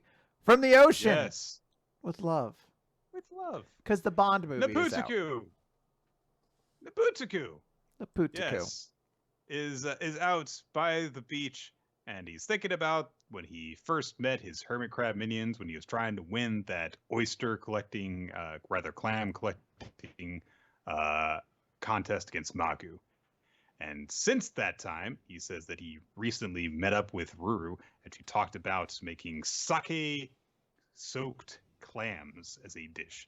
So he wants to gather clams, and it says like, "All right, my minions, let's dig them up." And of course, his hermit crabs jump into action, and because he's beside the beach, so does the ruler of the sea, the massive shark that is under the domain of his bark of madness. And the shark just goes, "Oh, sir!" and jumps out of the ocean and is flopping around on the beach all like, "Hey, I'm here." But of course, the Putaku is still terrified of the shark and runs away, leaving the ruler of the sea confused and hurt, going, "So he didn't call on me?" Aw. The Putaku walks home terrified. The hermit crabs are like, "The Mr. Shark's a good guy, though." But the shark just says, "Oh, sorry for disturbing you, little crabs. Tell the leader I'm sorry, too. I'm used to everyone being scared of me, even in the ocean." And then he goes and eats a seal. Just tears apart. Yeah, just immediately goes and rips a seal off a boat. Oh, everyone's scared of me. Why do they fear me? His mouth covered in blood. But the hermit crabs vow to the ruler of the ocean, "Don't worry, we'll figure something out and get you and the leader on good terms. Just you wait." And they go off in order to help out. So they try and make a plan. They go to, of course, Magu first to figure out how they can form good bonds. And Magu at first is just like, "I don't give a shit what the hell is going on between Naputaku and his stupid shark minion." But Ruru says, hey, you and everyone else got a ride on the shark's back to safety when you were stranded on that island. You owe them." And so Magu's like, "It is true, I must repay a debt." So he calls upon his experiences with BS to say that you must prove to Naputaku that the shark is loyal and strong. My minion BS has rushed to me in times of need. He put his own life in danger to overcome many perils. If the shark can save Naputaku from a crisis, then he too shall be recognized. And the hermit crabs are inspired by this, but they have to figure out the perfect scenario. Fortunately, Magu is reading some manga at this moment, and so they come across a scene in a shoujo series where the dashing love interest is protecting the other love interest from not the love interest bullies. Time passes. Naputaku is going along the beach and is calling out to the hermit crabs trying to get their help. And oh no, it's bad boy hermit crabs. They're wearing pointy sunglasses so that you know that they're bad boys. They're the hermit crab hovel. The Squirtle Squad. Yeah. I like yours. Exactly. It's a good one. So they try and mug, quote unquote, Naputaku, but he's just confused by this, and he's like, "What? You want some of my part-time wages? What, do you want some food? I can make some food for you guys." And they try to jump on him, and he's just like, "I mean, I can get you some food, guys. What's your problem?" And of course, the shark tries to, quote unquote, save Naputaku by lunging out of the ocean and biting everything while going, "Leader, I'll save you!" And Naputaku snatches up all of the hermit crabs who are, quote, mugging him and dashes away with them. Yeah, we're all gonna die! We're gonna be murdered! The shark's gonna murder us and bathe in our blood! What? No, I'm not going to do that. Dolphin guts come out. Like a sea captain's corpse.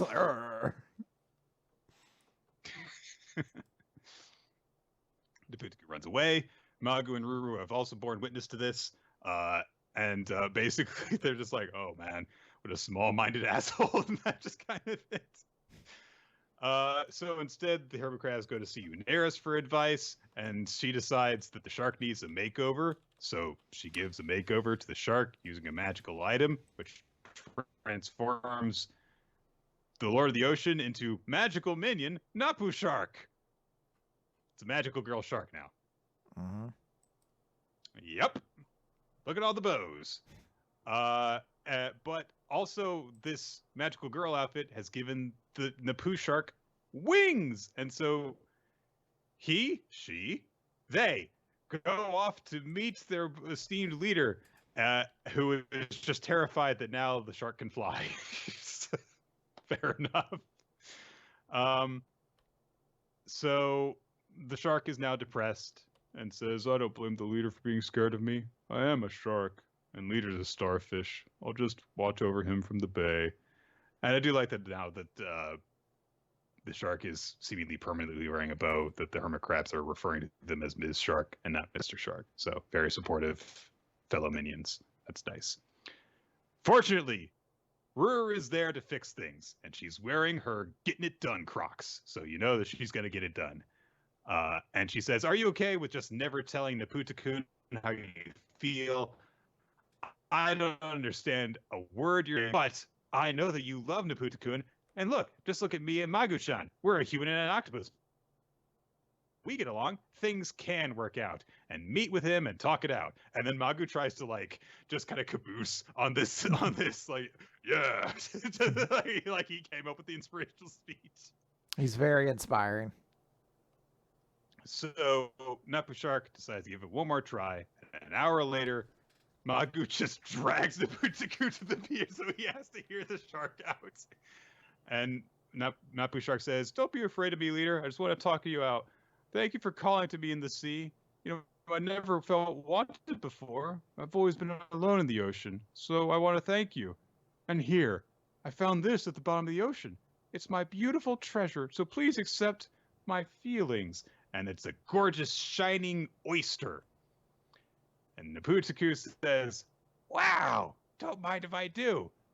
And they use it to make sake steamed clams immediately, right there on the fucking pier. And it's not his fault. Everyone acts like it's his fault. What an asshole for doing it. And he's like, "But she handed me a clam.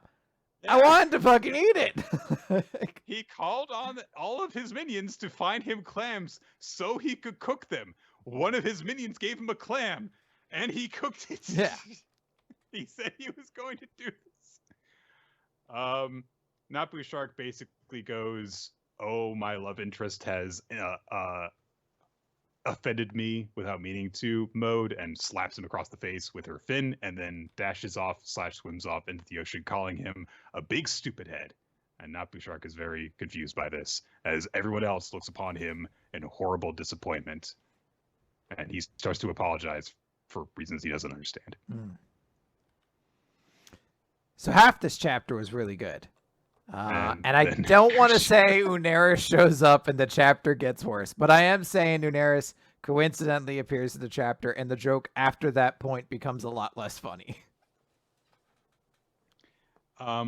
I understand that the equating it to as if the shark has a crush on Naputa-kun, who does not return the shark's feelings, is kind of the subtext of this from where it begins. Like, it just kind of gets exaggerated further and further until essentially we're in a romance series with a comedic misunderstanding in a romantic comedy sense.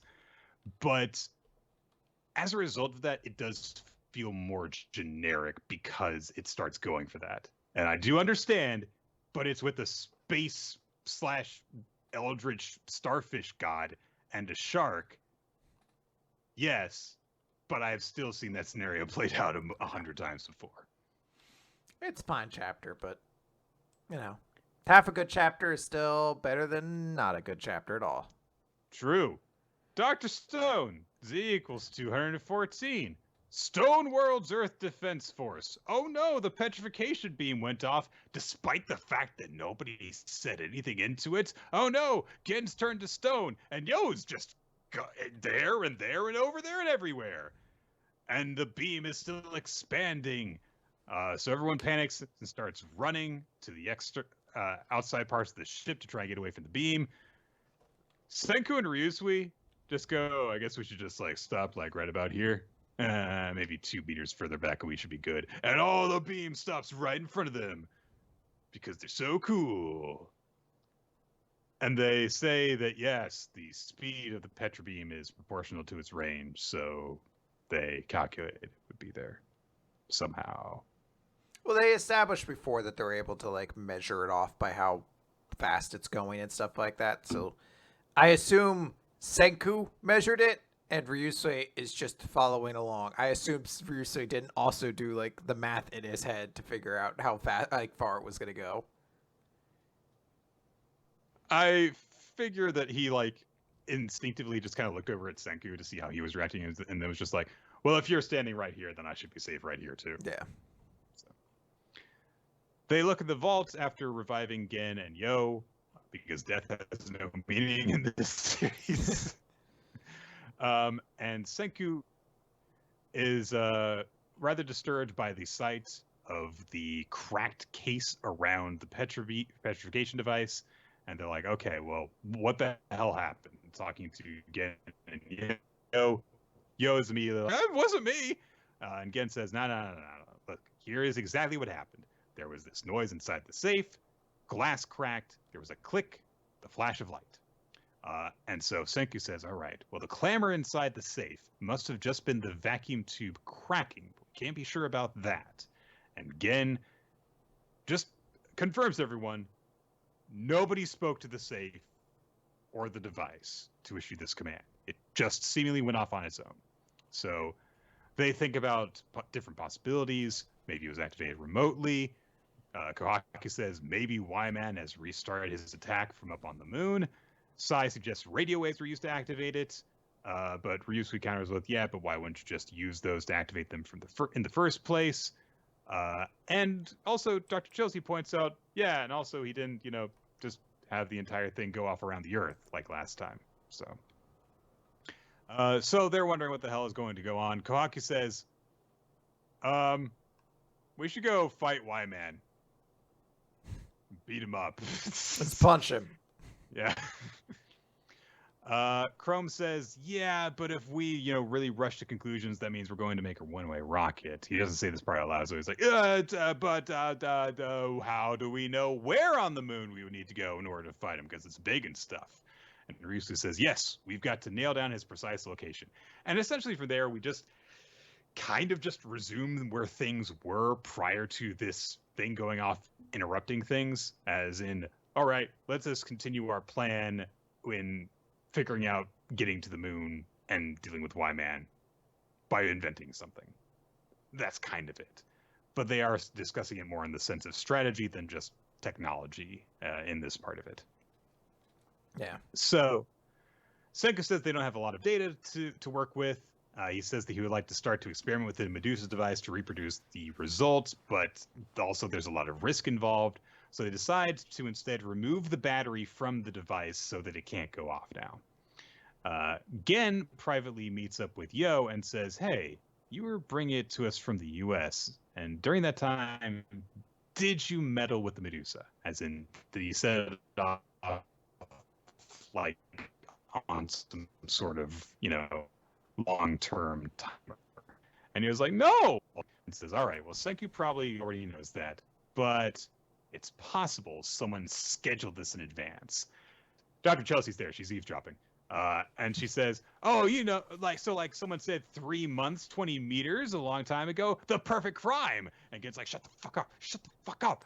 Don't go off like that. And then Senku shows up.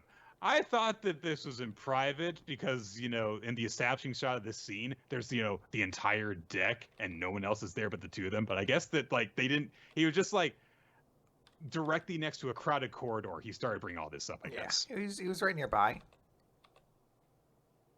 So they decide that just to be safe, they're going to keep the device monitored under total lockdown 24/7 in a place that nobody can access it. How will they do this? They set off on the Perseus D Monkey, which is another ship associated with the Perseus, and they sail to another part of Japan, and they have Kuhaku freaking mine for ore with selenium in it, and they prep some other chemicals. They put that together, and then they can have electrical signals, and thus they can actually have a TV screen pick up stuff from a camera live. And so they set up a security camera with Yo as the guard in front of this huge prison that they've got for the Medusa's device. And they say, yeah, with this we can like keep. It's not perfect, but we can keep an eye on this permanently, basically now. And this is also another step towards, mass media, because they then ship this over to America, and they're like, okay, we can use this, to like set up like broadcasts and for various different things. Ryusui and Francois set up a TV studio called Dragon TV. We see Manami, the reporter lady, has like a microphone, so she's going to be a reporter lady again. And then at the end of the chapter, Senku says, see, we didn't just make the TV camera for your amusement, Ryusui. And Gen says, oh, so it's for watching the Medusa? No, the real task is much more important. It's going to tell us Y-Man's location, because our best telescope doesn't show us enough from down here on Earth. But if we had an eye up in space beaming a live feed to us, then we could scan the moon's surface. So we're going to launch a satellite in order to... Stone World, will we survive? Launching satellites. Look how far we've come. Yep. Oh, it really does just feel like nothing. Like, I just don't know what to feel when it comes to Dr. Stone recently. Like, it was such a big chapter last time where it's like, oh my god, what happened again? And yo. And then this chapter's like, they're fine. I don't know, we're just going to do some more stuff. And it's just like, I don't know. I just feel like Dr. Stone is like, I don't want to say lost the plot. It's just fucking spinning its wheels doing stuff I don't care about right now. Like, we created the scenario of like, hey, there's a suicide mission to the moon. And I kind of want them to just be talking about that right now. Everything else is just like, who cares? Dr. Stone has two basic modes, one of which is let's just invent some stuff in this world where we don't have modern technology. And the other is there is an opposing force that we desperately need to race against in terms of getting our next big development ready so that we have something to fight them for when we encounter them. And generally speaking, the latter part has been pretty solid. There have been some cases like, the first half of the stuff involving Xeno's forces that it didn't really work, but it turned out that was really more just a preamble for the big chase in South America that worked out much better in the long run.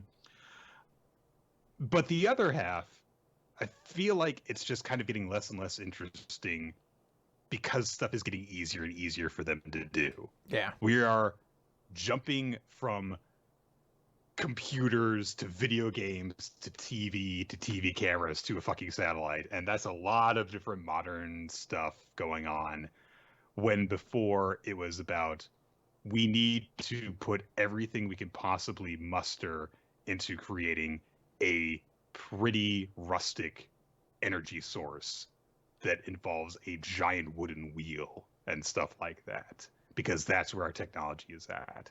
And it's just kind of less interesting to just see the rapid fire development of this modern technology as a result of that. Yeah, I mean, I can understand the notion of like, hey, they have much more of civilization now, so things logically would go a lot quicker, and you have Senku and Xeno, so like you have the science behind it. I just feel like there are probably cooler ways to apply some of that stuff too than like, oh no, we might have a traitor in our midst, so we're gonna develop security cameras and launch satellites. Anyways, let's move on to... the traitor came over from My Hero Academia. Yeah. Let's move over to Mashle, Magica, and Muscles, Chapter 82, Mash, Burn Dead, and Infancy. So, we open with Domina, who is doing Domina's favorite pastime of murdering people. And Renatus and Tyrone show up. I had to look up Tyrone's name because he has only shown up in that big like 2-page spread where they introduced the other divine visionaries before. And that's why he has a dragon that shows up. I admire your dedication to bothering to find that out. Well, it explains why a dragon shows up and starts hitting things, because there was a dragon cane, and that's presumably what Tyrone does, is can turn into a dragon or transforms his dragon. I guess he transforms his dragon because we see him separately of the dragon in a later panel. There's an action cutscene. Renata's basically just like, this is a normal magic user. He would have died 3 times over, but he's not. This is real crazy. But they're like, wow, look at that sheer magic power. Oh, and his power is increasing. Just who is this guy? And slices off Renatus' hand. Uh-oh. He's the immortal one, though, so I don't think it's that big of a deal. And then someone, like a dragon, tries to strike at him from behind. None of this stuff matters. Fucking Domina starts dashing away and thinks to a flashback to 15 years ago when Domina was a baby, born in a magical world with insane power that would destroy everything around him. And another newborn, baby Mash, 5 months old, would dash around fixing everything with his carpentry skills. See, now, I understand at a fundamental level, justification of the entire premise of the series of Mashle Magic and Muscles is that Mash had no magical skills, and so to give him something that would give him some survivability, his dad, the responsible parent, had him train his body instead. And so this is where Mash gets all of his insane power from, is that he's been training like an idiot his entire life. It turns that he could do this. And you know what? I have no problem with this whatsoever. Yeah, you're like, the conceit of the series is kind of ruined here. But at the same time, it's a mildly amusing joke, so I'll take it. The midwife who watched it was just like, oh, wow, this child's going to grow up to be a great carpenter. His carpentry is going to be admired by everybody.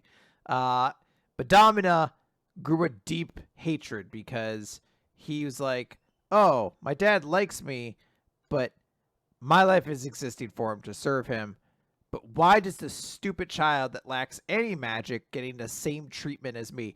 And in his anger, he would strike out with these energy lashes, and little baby Mash would just crawl around in zigzag patterns to dodge all of the strikes. It's not just zigzag. He Tokyo drifts around the attacks while crawling as a baby. And that only made Domina more angry, because then Mash disappeared, and Domina was like, if you're ever still alive, until you're dead, I'm never going to have our father's full acknowledgement. So Domina became warped around that ideal, and on the day he could rid himself of Mash Dead, that would be the day he would finally be satisfied.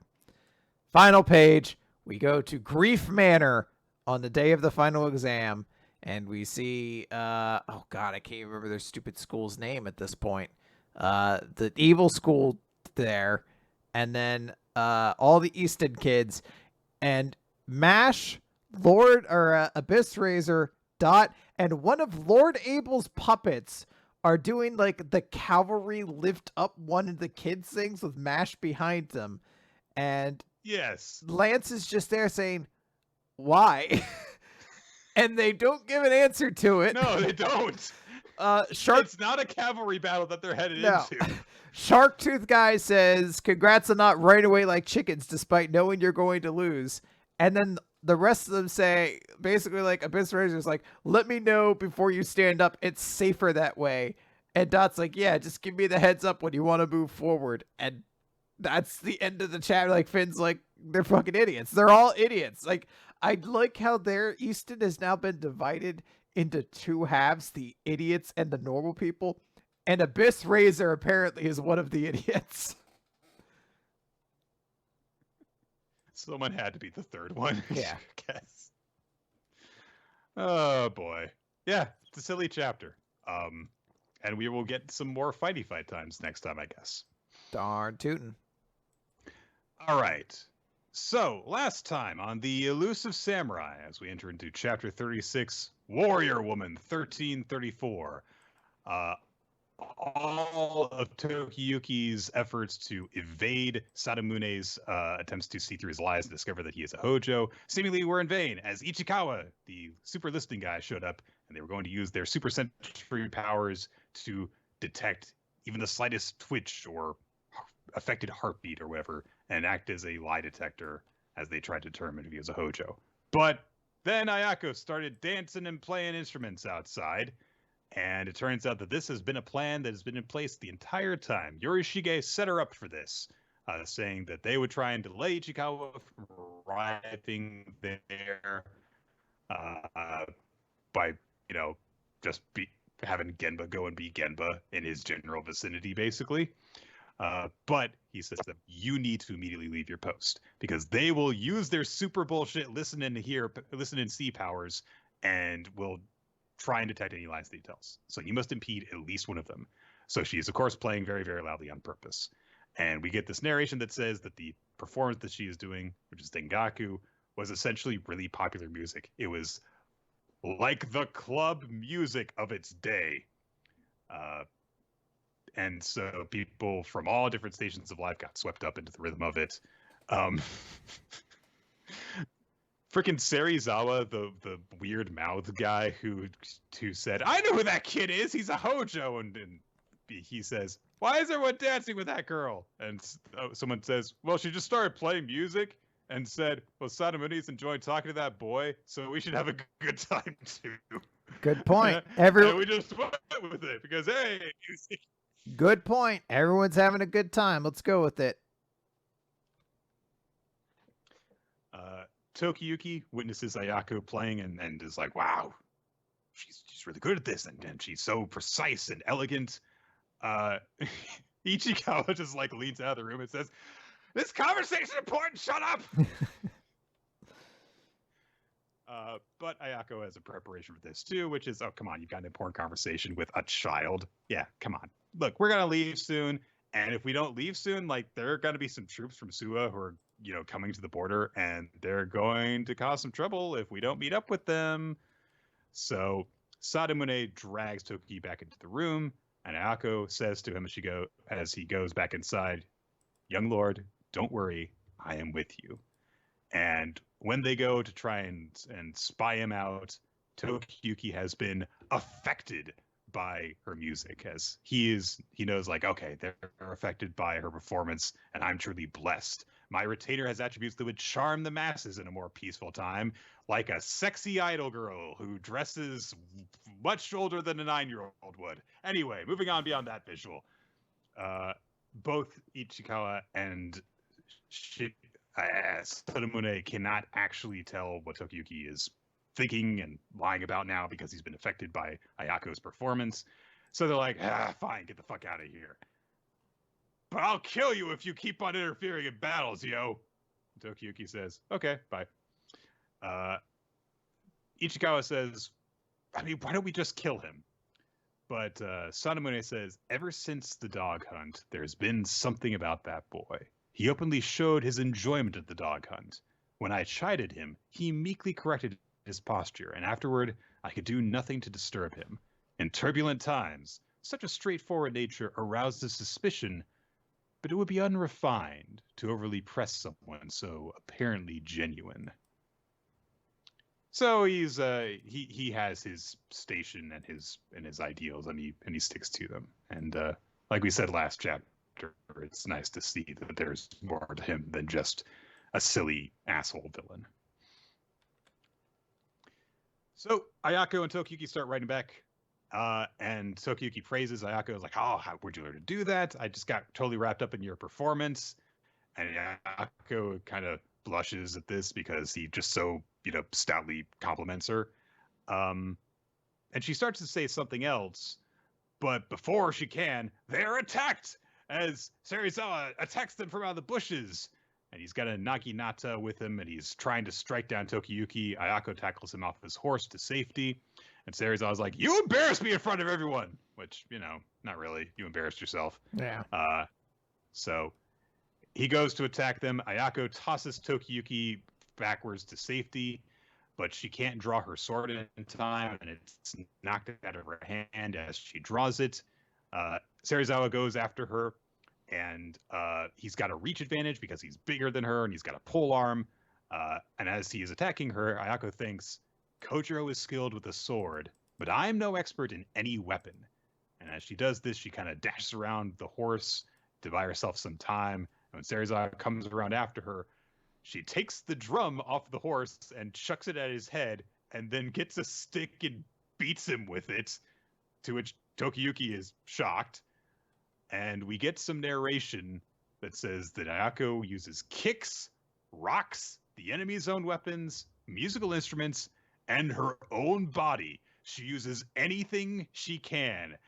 As Ayako hefts up Serizawa on her shoulders in a fireman's carry, and then literally does an F5 to him. And swings him off her shoulders and plows his head into the rocks below. We get further narration drawing comparisons between Ayako and Tomoe Gozen, saying that there are all these different, parallels, and that Ijiro was a female lord in Totomi, Hangaku Gozen was a rebel general in Ichigo, and there are all these records of warrior women from all across this one area of Japan in central Honshu, and she is part of that tradition. And then Ayako's like, all right, I'm going to rip his head off now. Just applies the Dragon Sleeper, starts to strain at Serizawa's neck, and Tokiyuki stops her, saying, no. We're here as messengers. We're not here as warriors. You'll just make things worse if you kill him. So, rip his head off some other time. And Ayako's like, oh, okay. And so they ride off together now on one horse because, they kind of had to abandon one of them during the fight. And then Ayako says what she was going to say before, which is, when you came to Shinano, I knew that it was fate. You were this budding ruler. It was like giving me the chance to be like my hero, Tomoe Gozen. And I was so grateful to you, and I rededicated myself to the arts of war and entertainment, and I will use it all for your protection. And then I'll bear you lots of children. Which Tokiyuki is shocked by, as Ayako kind of is like, so, waiting for you to court me, basically. Tokiyuki wonders if she even knows what the hell she just expressed, basically. But he just concludes, well, everything she does is over the top. And at heart, she has a loyal and buoyant spirit. She will be a strong and beautiful warrior, but will be a worthy lord. And we close the chapter on a cute visual where Ayako just lifts up Tokiyuki and carries him on her shoulder while they're riding the horse, which is a little ridiculous. Yeah. I like this. I liked parts of it. There's a couple parts that I was like, but I do like Ayako F5ing a guy into a rock. I will say this though, as from like a more grand standpoint, it looks like this story is kind of done. Like they've done the scenario and now they're headed back. And I will say this isn't as satisfying as the story Kojiro got, where it was like this big moment of like, oh, we're going to show him as this general and how he leads his forces. Is like, oh, what a cool moment. I wish Ayako had gotten a moment as cool as that. Kojiro's story was to the point that he was essentially front and center for a little while, even over Tokiyuki. Whereas this is just kind of Tokiyuki just getting to know Ayako, and that's just kind of it. Yeah. It is definitely a bit of a weird contrast between the two, and I definitely see your point. However, what we did learn about Ayako, I do really like, and it's nice that it's not played entirely as a joke this time, that she's a big, strong girl, and that's just kind of her thing. It's nice to see these, different facets of her, and also just bringing more substance to what is now confirmed seemingly to be romantic interest in Tokiyuki as well. Yeah. So All right, let's wrap things up, Nick, by talking about Black Clover, page 309. Blink. Blink. So we open with Xenon going, "What is this? 2 grimoires? What in This the..." And then he gets shot in the face. Like, "Ow! Ow!" And like his face is kind of ripped off. And we get a little narration that says, "Hey, the Spade family, Kingdom Royal family, has unique magic that's been passed down from generation. His father, Lois, had sun magic. His mother, Ciel, had moon magic. And the one who inherited their blood, Grimberry, has star magic." And we see floating in the air with these very, they almost look like sea urchins, less than stars, at least not the way we colloquially kind of know as stars. And he's floating in the air, with Xenon saying, "the son of the royals." And I wanted to call it Charmy. What the fuck's the name of the little fairy? Self. That's it. Self just says, "I finally feel like..." The other love interest of Yeah. "I finally feel like I've met the real you know?" And Yuno's like, "Sure. Anyway, I gotta kill him with star magic, but you need to power me up, so do it." So he transforms, and he basically thanks Finroll and Langris for getting him the chance to go do this. They're like, "All right, go find a recovery mage and get yourself healed." And they're like, "Oh, wow, what the fuck? Like, you have a 4-leaf grimoire and a second grimoire? What the hell are you?" And just says, "The vice captain of the Golden Dawn." And it's exactly like that. The longer he's in this form, the more he sounds like Sylvester Stallone. The captain of the Golden Dawn. Let me cast this mighty spell with this powerful incantation. Yeah, we're gonna do it. Star magic, quartile scrotum. And blocks a big attack. And then he goes, "Star magic conjunction, star magic quadrilia hasta." And just a lot of complicated names for laser beams. Basically, he's teleporting between the stars themselves. And he says, "I'll prove to you that the choices I've made weren't wrong. I'll save everyone, save the kingdom, become the Wizard King." And Xenon just thinks, "I want to crush you." And we get 2 pages of just giant, like, incomprehensible fighting. Just lasers and bones just everywhere. As the 2 of them are thinking in this clash, I'm the one who's right. I'm the one who will win. And we end with a big 2-page spread of Yuno and Xenon meeting in the middle with a big sword clash. I do like a lot of the visuals in this chapter. Mm-hmm. I feel as though what we end the chapter on with the reflection of these 2 people could have had a bigger impact if we hadn't gotten most of Xenon's character fleshing out like 2 or 3 chapters ago. And it had been more of a thing where you see actual parallels between their characters leading them up to this point. But really, we just kind of had the fact that they crossed paths before and Xenon killed a bunch of Yuno's guild, which does not really reflect the idea that at their core they have this similar motivation driving them. Yeah. I ultimately still like it. I do like how we get some cool fight scene stuff. I think having star magic is actually kind of a cool thing. Like, it's a more cool form of magic, I think, than just like he has light magic or something to that extent. So I appreciate I appreciate the combat of it. It's another one of those chapters that feels short, but at the same time, I'm like, considering the amount of work that had to go into drawing it all, I hope Tabata is taking care of themselves. And generally, I'm okay with it. I've grown accustomed to I suppose. It's I mean, there's some cool looking stuff in it, definitely. So I feel like at the very meanest thing I could say about it is, well, it's very striking to look at. Like, you go from like one page to another. They're like, the way that's like his parents are portrayed, and then you immediately go over and you see the stars surrounding him, the way that all the visuals and the stars work, with indications of like constellations and such, and the stars aren't just like 5 points of light or, featureless points of light. They have all these spiking motes coming out of them. It all does look really cool. Yeah. All right, well that does it. There's no One Piece this week, so let's wrap this up. MVPs and character of the week. Yep.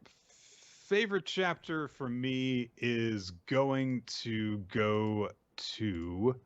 I just want to confirm this before I say it. It's gonna be Undead Unluck. Okay. I really like the way that the conversation between Fuko and Spring goes and the direction it takes, with everyone just being like, yeah, we believe in Fuko, that she can do this, and seeing how far she has come. I know that makes this a very big Fuko chapter, but I wanted to reserve character of the week for a different series, and I'm going to give that to Ayako. We did make note of some of the issues in the chapter, and they are unfortunately also to do with Ayako herself. But she fucking F5'd a dude. Like, I completely understand. On another week, if there wasn't a far better pick, I think. And so with that, my chapter of the week is obviously Boruto, and my character of the week is obviously Code, because he is the best character. The audience, for some reason, did not agree with me. They picked Spy Family as their chapter of the week and Ayako as their character of the week. We're going to have that tallied up at the end of the year. I'll have you know. Well, this goes in the guest column because it was Code here as a guest. That's That's right. why I'm not here. Actually, put it in both of them. Put it in both of them. I'm just gonna take Chris's word for him. Okay. So at the end of the year, we could look at this and be like, why were there 2 votes for Code as the coolest character of the week? Yeah, because you just get 2 votes. I mean, no, you and Chris both get a vote. Yeah. All right, guys. That will then do it for Weekly Manga Recap. We want to thank you, everyone who joined us for the live recording of the show, which we do Wednesday evenings, starting around usually 7:30 Eastern Time here on twitch.tv/ReloadT. You can also check out the recordings of the episodes. The audio version is at weeklymangarecap.podbean.com, as well as on Spotify and on iTunes, and generally anywhere podcasts can be listened to. The video version, of course, is uploaded to YouTube, youtube.com/weeklymangarecap. We'd like to thank everyone who supports us on Patreon, allowing us to create bonus content for you guys to enjoy. We just recently recorded an As Explained By episode, As Explained via Manga episode, where I talked about the Tales of Arcadia franchise to Chris and explained that DreamWorks-y thing to him. And some of the manga examples I came up with were outside the box. I still don't know the one you mentioned. Kurokuroku. Yeah. So, see, if I say it consistently enough, you won't think that I've just made it up. Yeah, I'm just sitting there. I'm like, the same way every time we bring it up. He's so confident about it. It has to be a real thing. If you would like to listen to that, you can support us on patreon.com/weekly manga recap. We would also like to extend special thanks to Ninja X3i for maintaining the Google spreadsheet that keeps track of all of the series that are recommended to us, the series that we've done, the votes for MVP and favorite series, and everything like that. You can go on there and leave your own suggestions and leave your own votes if you would like to contribute to the show. And you can find that via the Discord server. We have a wonderful Discord server that has bi-weekly gaming nights, as well as discussions about the chapters that are featured on Weekly Manga Recap as they come out each week. And also there is a section to talk about the recommended series, as people are kind of going along and reading that as we prepare for the upcoming discussion episode. And I'd also like to extend our thanks to Milo Jack Stillitz and Winslow Cheddar for creating the opening sequence that can be viewed on our YouTube channel on the beginning of all the video versions of the podcast, and to Steve Mann, who does occasional title card work for us. You can check out his work on twitter.com/SteveMannArt, as well as wherever boobs are allowed to be drawn on the internet. And that should do everything. Yeah, stay tuned, guys, because next week we're going to close the Spookmaster General return for a scary encore as we talk The Night Behind the Tri-Cornered Window, or whatever its stupid name is. I've finally gotten through a couple of volumes of. Maybe there's a chance. There's a small chance this episode is called Tsukamoto Presents The View Beyond the Night, or the Night of the fucking whatever the fuck this stupid manga's name is. It's gonna be out of spite because we can't say it. I think that name would also just be too long for the fucking YouTube fucking video. We just make it longer and longer and longer. Tsukamoto Presents with produced by Kuroto's bad opinion, bad suggestion of manga. All right, goodbye, everybody.